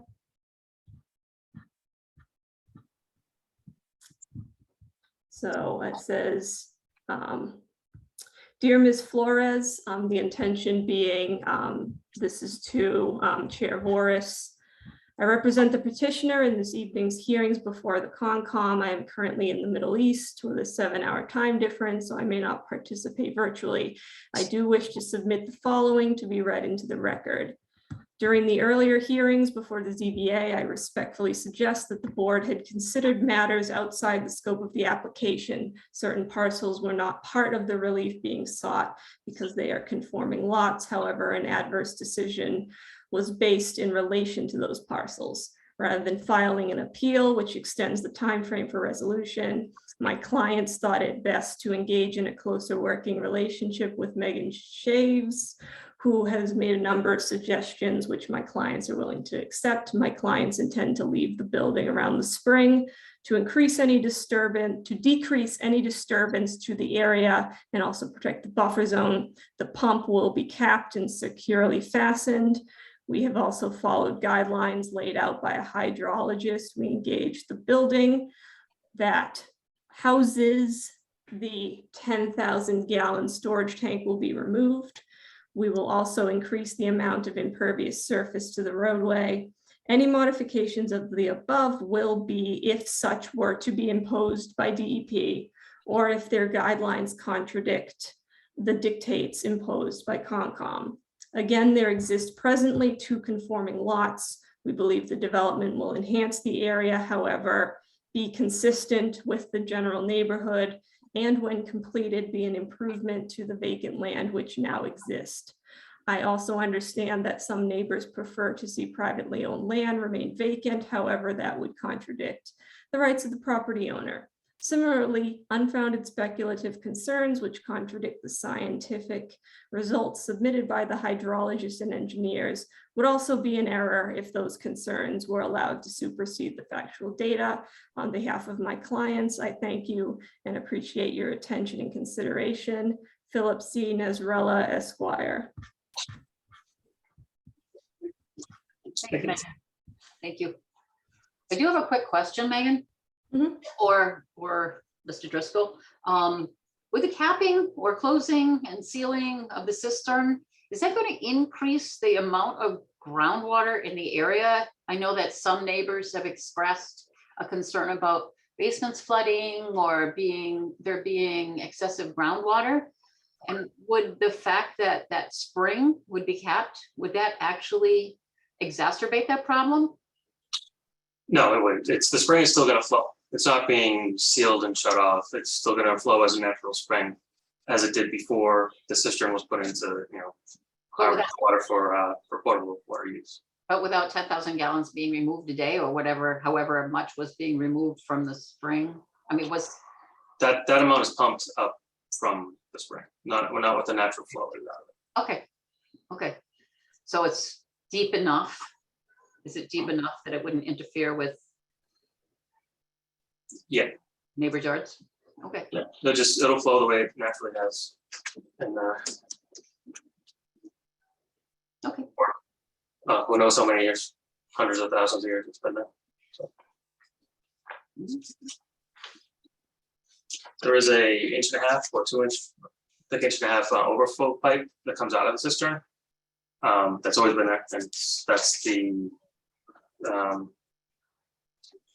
the item that if you go out there and look, there's a stainless steel cover shroud around it. That's something that DEP wanted to put it on there. Since the water's not being tested anymore for drinkability, they don't want anybody to just walk up there and fill up a bottle and drink out of it. So that's the reason why that plastic stainless steel shroud was put over there.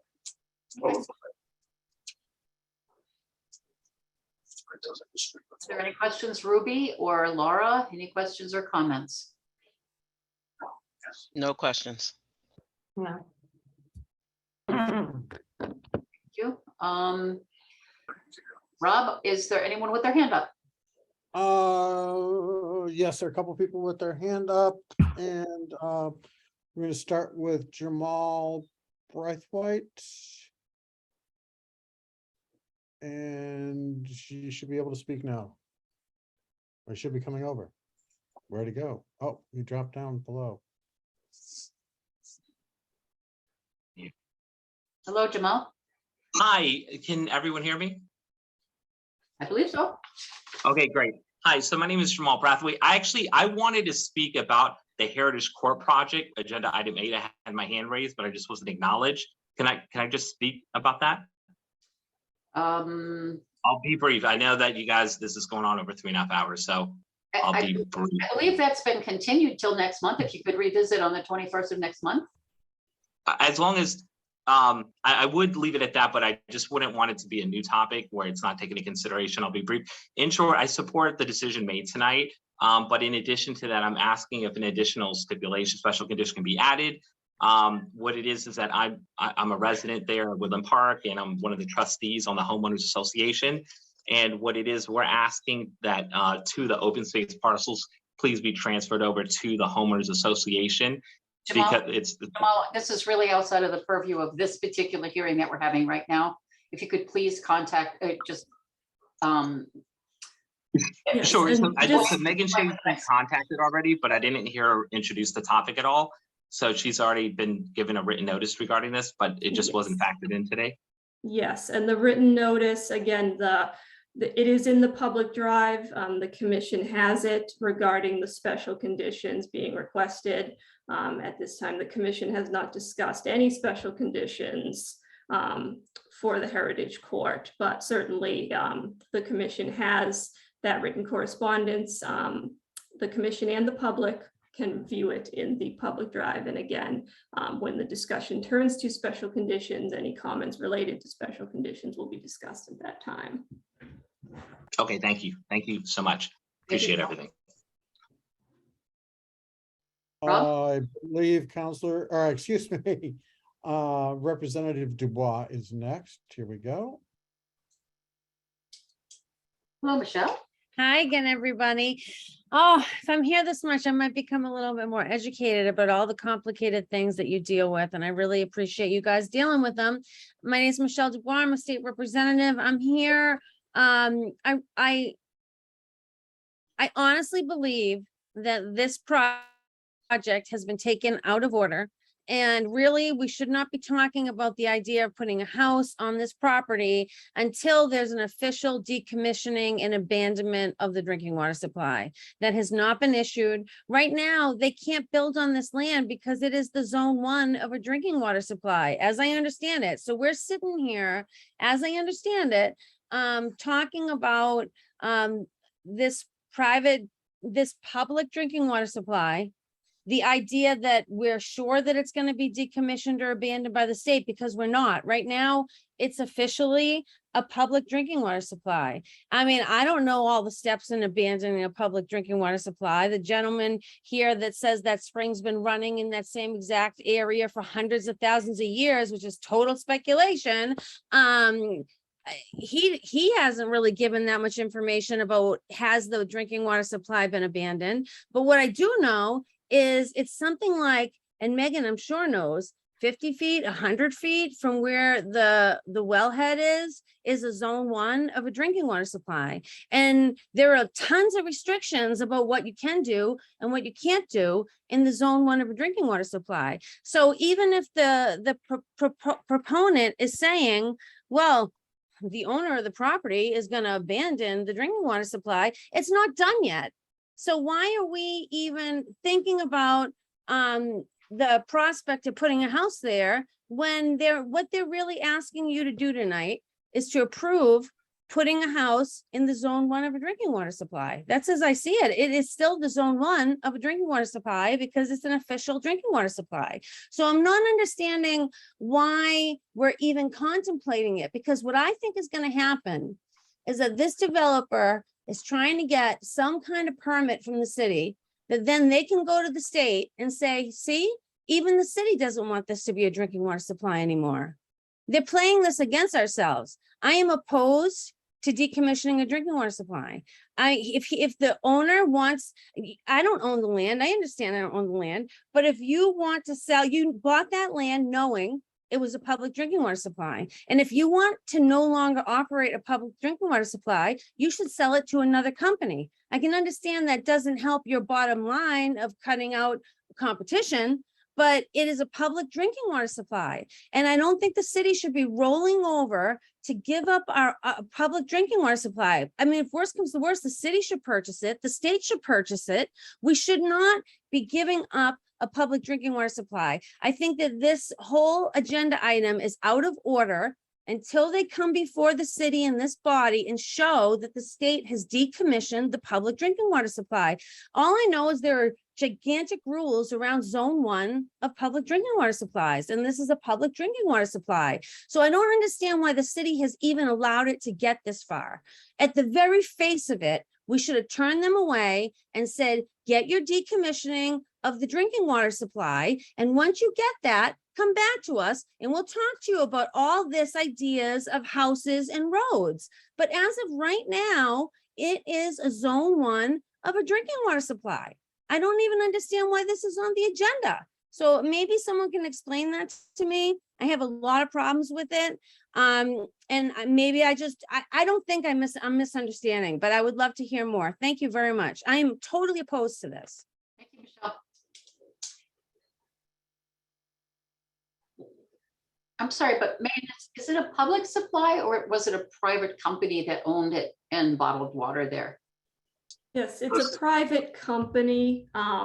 Public water supply is a classification used by Mass DEP. So it's not a public water supply based on who owns the land. It's a classification that it's a privately owned land, but because it was distributed, Mass DEP would classify it as a public water supply. That's what the classification is. So declassifying it means to make it not a public water supply, again, regardless of whether it's still privately owned. And we have 8 people waiting to talk, so Mike is next.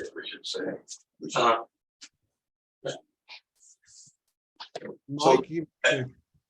Sorry, Ed Jacobs Fiscal. I just wanted to just say about what Michelle Dubois was saying. Yeah, we want to put a roadway in. This is about the roadway right now. And I think it would be a simple matter for the board to put in as a condition that there will not be a building permit issued for either lot until the well is decommissioned. I mean, it would be as simple as that. We're going through this process now to see if it's even possible to Concom to get this roadway built and to get that house approved. And then it would be a simple matter to just put in as a condition that we will not get a building permit until the well is decommissioned. Thank you. Yeah. Mike, you can unmute your mic. Sorry. All right. Can you hear me? Yes, we can. Okay. Get out. I have lived on Arthur Street. Mike, can we get your first and last name, please? My name is Michael Breer. I live at 160 Arthur Street. Thank you. 2013. I've lived at Arthur Street since 2013. I have a large problem with this roadway. I oppose this completely due to the fact of the safety factor. Mr. Nazarella does not live on this street, nor does he witness what goes on this street. He's going to come in, build a house, put a roadway in, and he is going to leave. He's going to move on to the next project. Opening Arthur Street to the adjoining street is a very unsafe idea.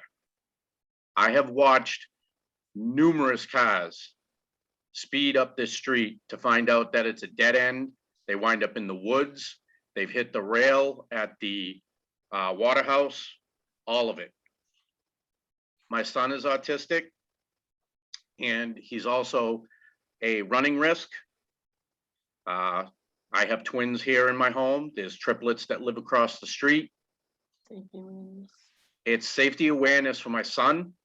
He doesn't have it. He does not have that type of safety awareness. So I oppose this whole idea of them opening up Arthur Street. It is a very unsafe idea. Not good. I am a neighbor that lives on this street. I see this daily. This is not a good idea. If I just may interject, we're not opening Arthur Street to any other street. All we're doing is adding about 115 feet of roadway and actually improving it with a cul-de-sac on the end. So if anybody goes up there, they will have a way to turn around and come back down. It's not going to connect with any other roadway, nor is Ridge Street going to be constructed. This is just adding a cul-de-sac to an existing road.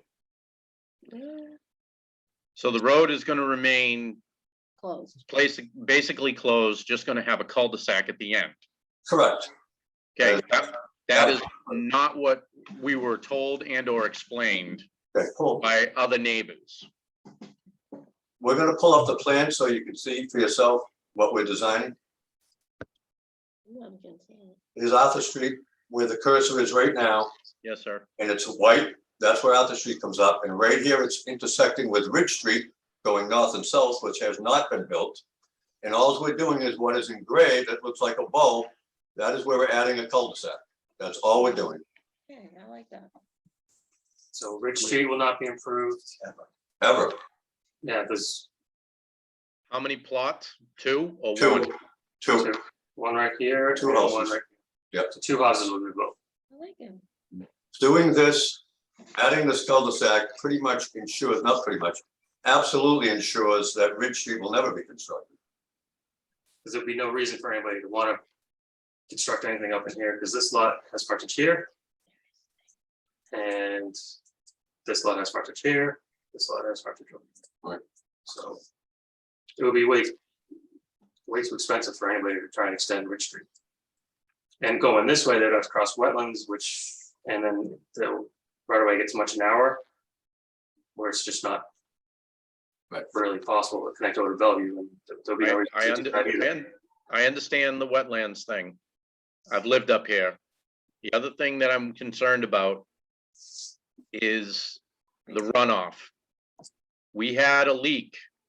Now, granted, the gentleman that owned Rocky Mountain Spring Water came up here with the gentleman also from the city. They did a pump test. He was not losing any pressure, so it was not his spring that was causing the leak to run down the street. However, the city found a cracked pipe. I had to call the mayor's office in order to get something taken care of. This is the kind of thing that is going to be a big problem if that water source is not taken care of properly. So that'll all be taken care of during like decommissioning through DEP. And that's already in process. They've already, the hydrogeologists have been in contact with DEP, and it's already started the process. So what you're telling me is the street is never going to be open. That's It's correct. going to be a cul-de-sac. Yes. Yep, just a dead end. Yep. Where it is now, but a better turnaround at the end. Actually. Thank you for your call, Mike. Thank you. Very short on time. Thank you. Put some bumps, some of those road bumps in. Madam Chair, I'm gonna start the timer for the next couple of ones. I'm sorry. I Okay, it apologize. would be great. Yeah. Doug Wedge. You should be able to speak now.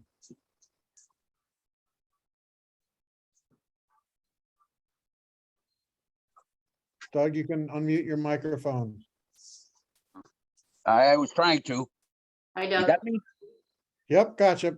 I'm only used to doing one-on-one with my grandchildren. I apologize. You're doing pretty good. I'm a direct abutter to the project that they're proposing.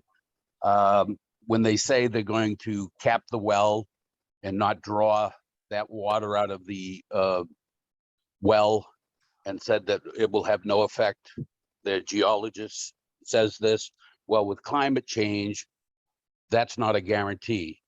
And if they're not drawing out all this water, what happens when we have the soaking rain that changes the water table and now is on top of the water that they're no longer drawing out?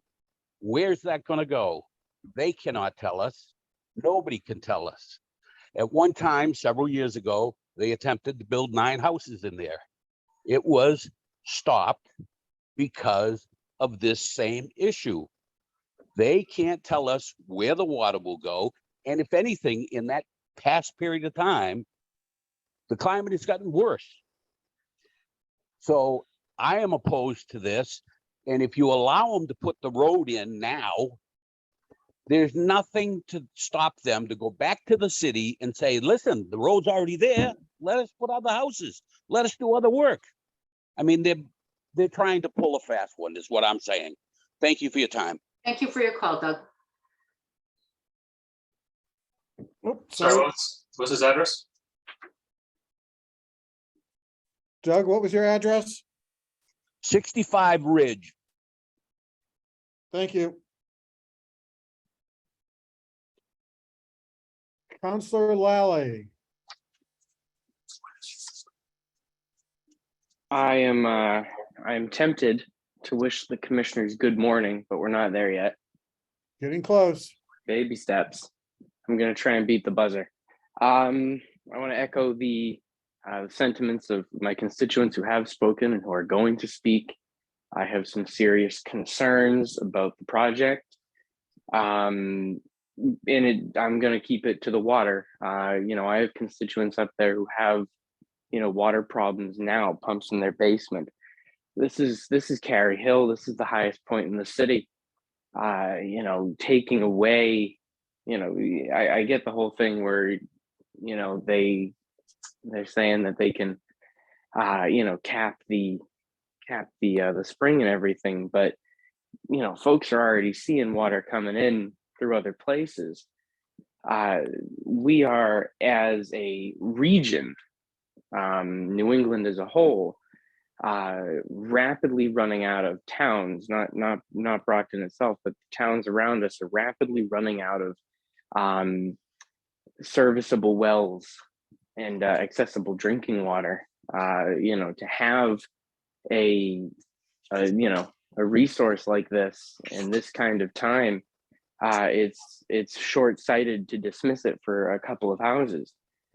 You know, I really think that any further adjustment to this property is going to seriously have an adverse impact on the homeowners in the area.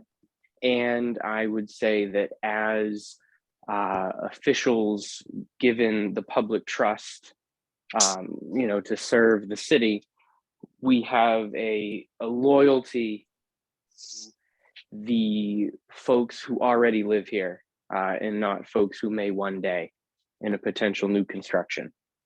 So I just want to say that I do have some serious concerns about where the water will go and everything, and I thank you for your time. Thank you, Jack.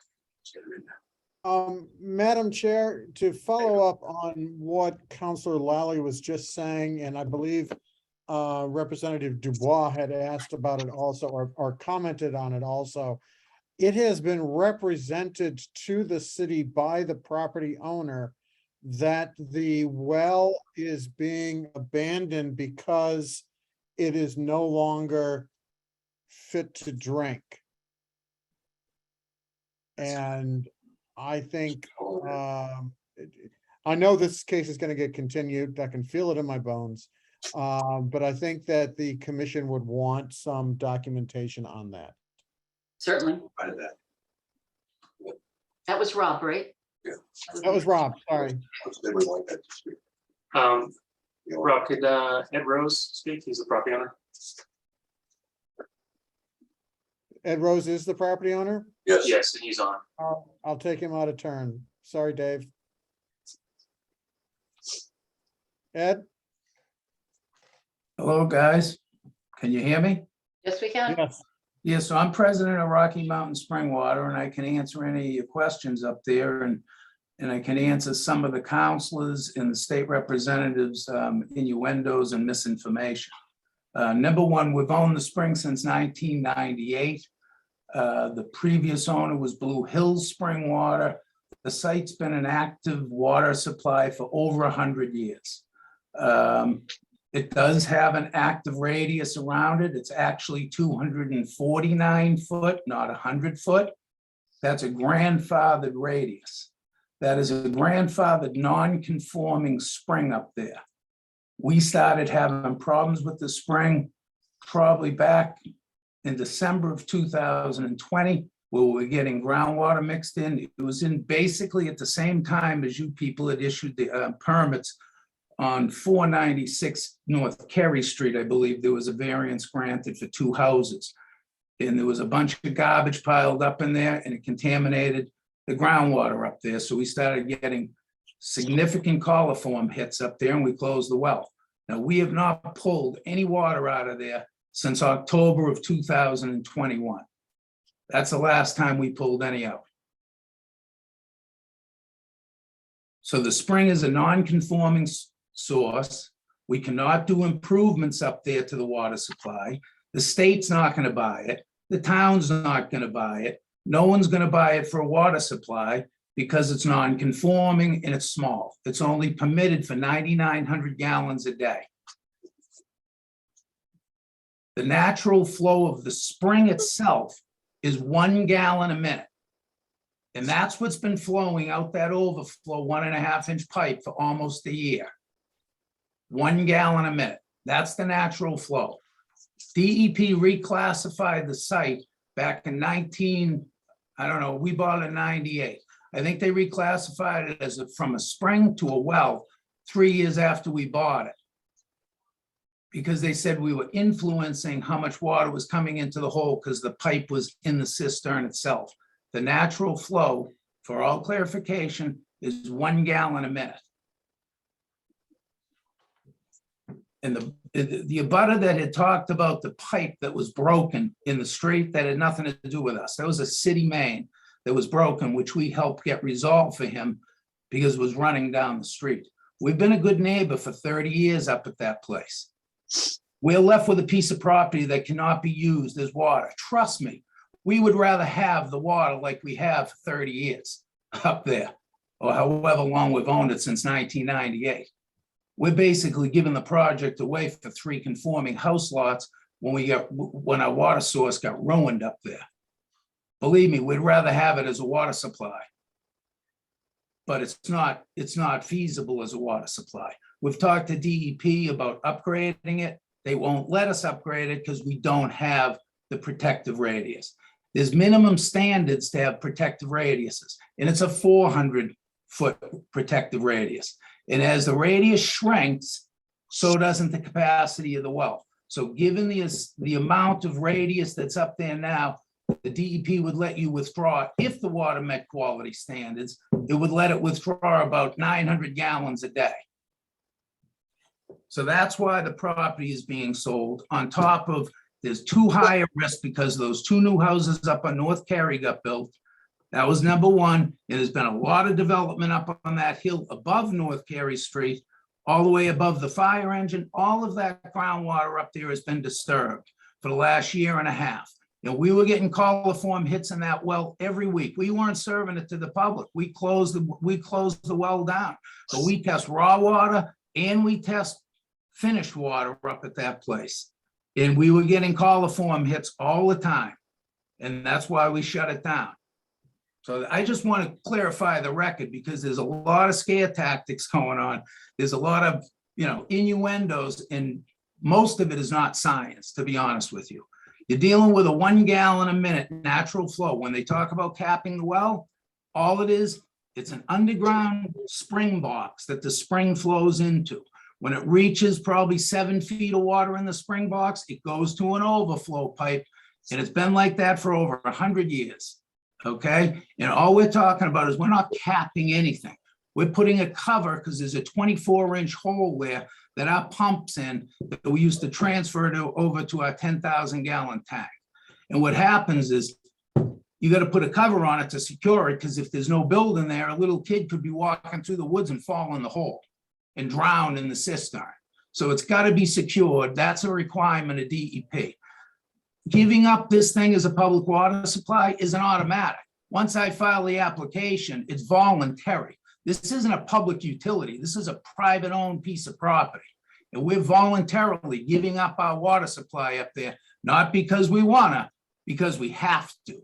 So I just want to clarify the record for everyone in Brockton up there, because we've been there since 1998 as a very good neighbor, because when we went up there, that place was overrun with bad stuff. We put fencing up, we've put up gates, we've tried to keep the place up, and we've abandoned it as of last year. And as you can see, if the neighbors are so concerned, they're still throwing trash all over the place up there. So I would welcome houses up there, and I would think the neighborhood would love 3 houses built up there, or 2 houses, whatever Jason ends up building, because he's a heck of a builder, and that's why we picked him up there. But it will never be a water supply again. So that's it. So it's either gonna run and gonna be empty space, and we're gonna donate the land to another childcare center maybe. Who knows? If you don't want houses, we'll do an as of right lot and we'll give it to a childcare center. But it's never gonna be a water site again. Mr. Rose, thank you. That's been really helpful. Thank you. David, could you please identify yourself? Yeah, hi, how you doing? I know it's a long night. I'll try to keep this short for you folks. David Doyle, I live at 56 Ridge Street. My property basically abuts that property. I think looking at that map, lot 1. What's basically gonna happen is the contractor, whoever goes in there, gets hired to goes to build, he's gonna strip that land of all the trees that are there, like they did up on North Kerry Street by the firehouse. Those trees, they do suck up water. And from the springs, the underground springs there. My house, anything over 3 to 4 inches of rain, I get water up from groundwater right up in there. The other thing is building on that land, they're probably gonna have to dynamite that land. The pool next door that was put in when I moved in '85, they had to dynamite that ledge. There's a house on Merton Street that basically abuts that property. They had to dynamite Merton Street to bring in the utilities. What does that do to all those springs up there, the underground springs? It's crazy. It's all about money to this Mr. Rose selling that property at this point. He doesn't care about the neighbors anymore. Yeah. Okay, thank you, Dave. Yeah, one other quick thing was I want to mention about the green space. Mr. Rose was mentioning that the land there is useless. I see deer, turkeys, or an occasional coyote to come out of there, rabbits, whatever. It's nice to save that for green space for animals. We keep on taking away green space in the city. That's it. Thank you, Dave. Thank you. Madam Chair, if you could recognize Laura, please. Laura, I'm sorry. That's okay. I have to leave. It's 10:30 at night, so I can no longer participate, and I wanted to make sure everyone was aware of that. So that means quorum. That loses quorum. Yeah, which means we'll just postpone the rest till the next meeting. Yes, we need to adjourn if we lose quorum, which means that by necessity, this hearing and the hearing to follow need to continue to the next meeting. Hopefully that is okay with everyone involved, because the commission cannot vote on anything at this time. Thank you all for your patience, diligence. Do you need to vote to continue all of those? It would be good for the record if the commission, before Laura leaves, vote to continue these last 2 hearings, and then we need to adjourn. Okay, I entertain a motion to continue number 9 and 10, notice of intents and notification of change in ownership. Campanelli. Ratification of enforcement order as well. So those 4 items would be continued until the next meeting. May I have a motion? Make a motion to continue items 9, 10, 11, and 12 to September 21st. Motion I is- second. Motion's made and seconded. Boris, aye. Biegler, aye. Clay, I. And So one those of last, you- Those of you with your hands up, we're September continuing all of this to the next meeting, 21st.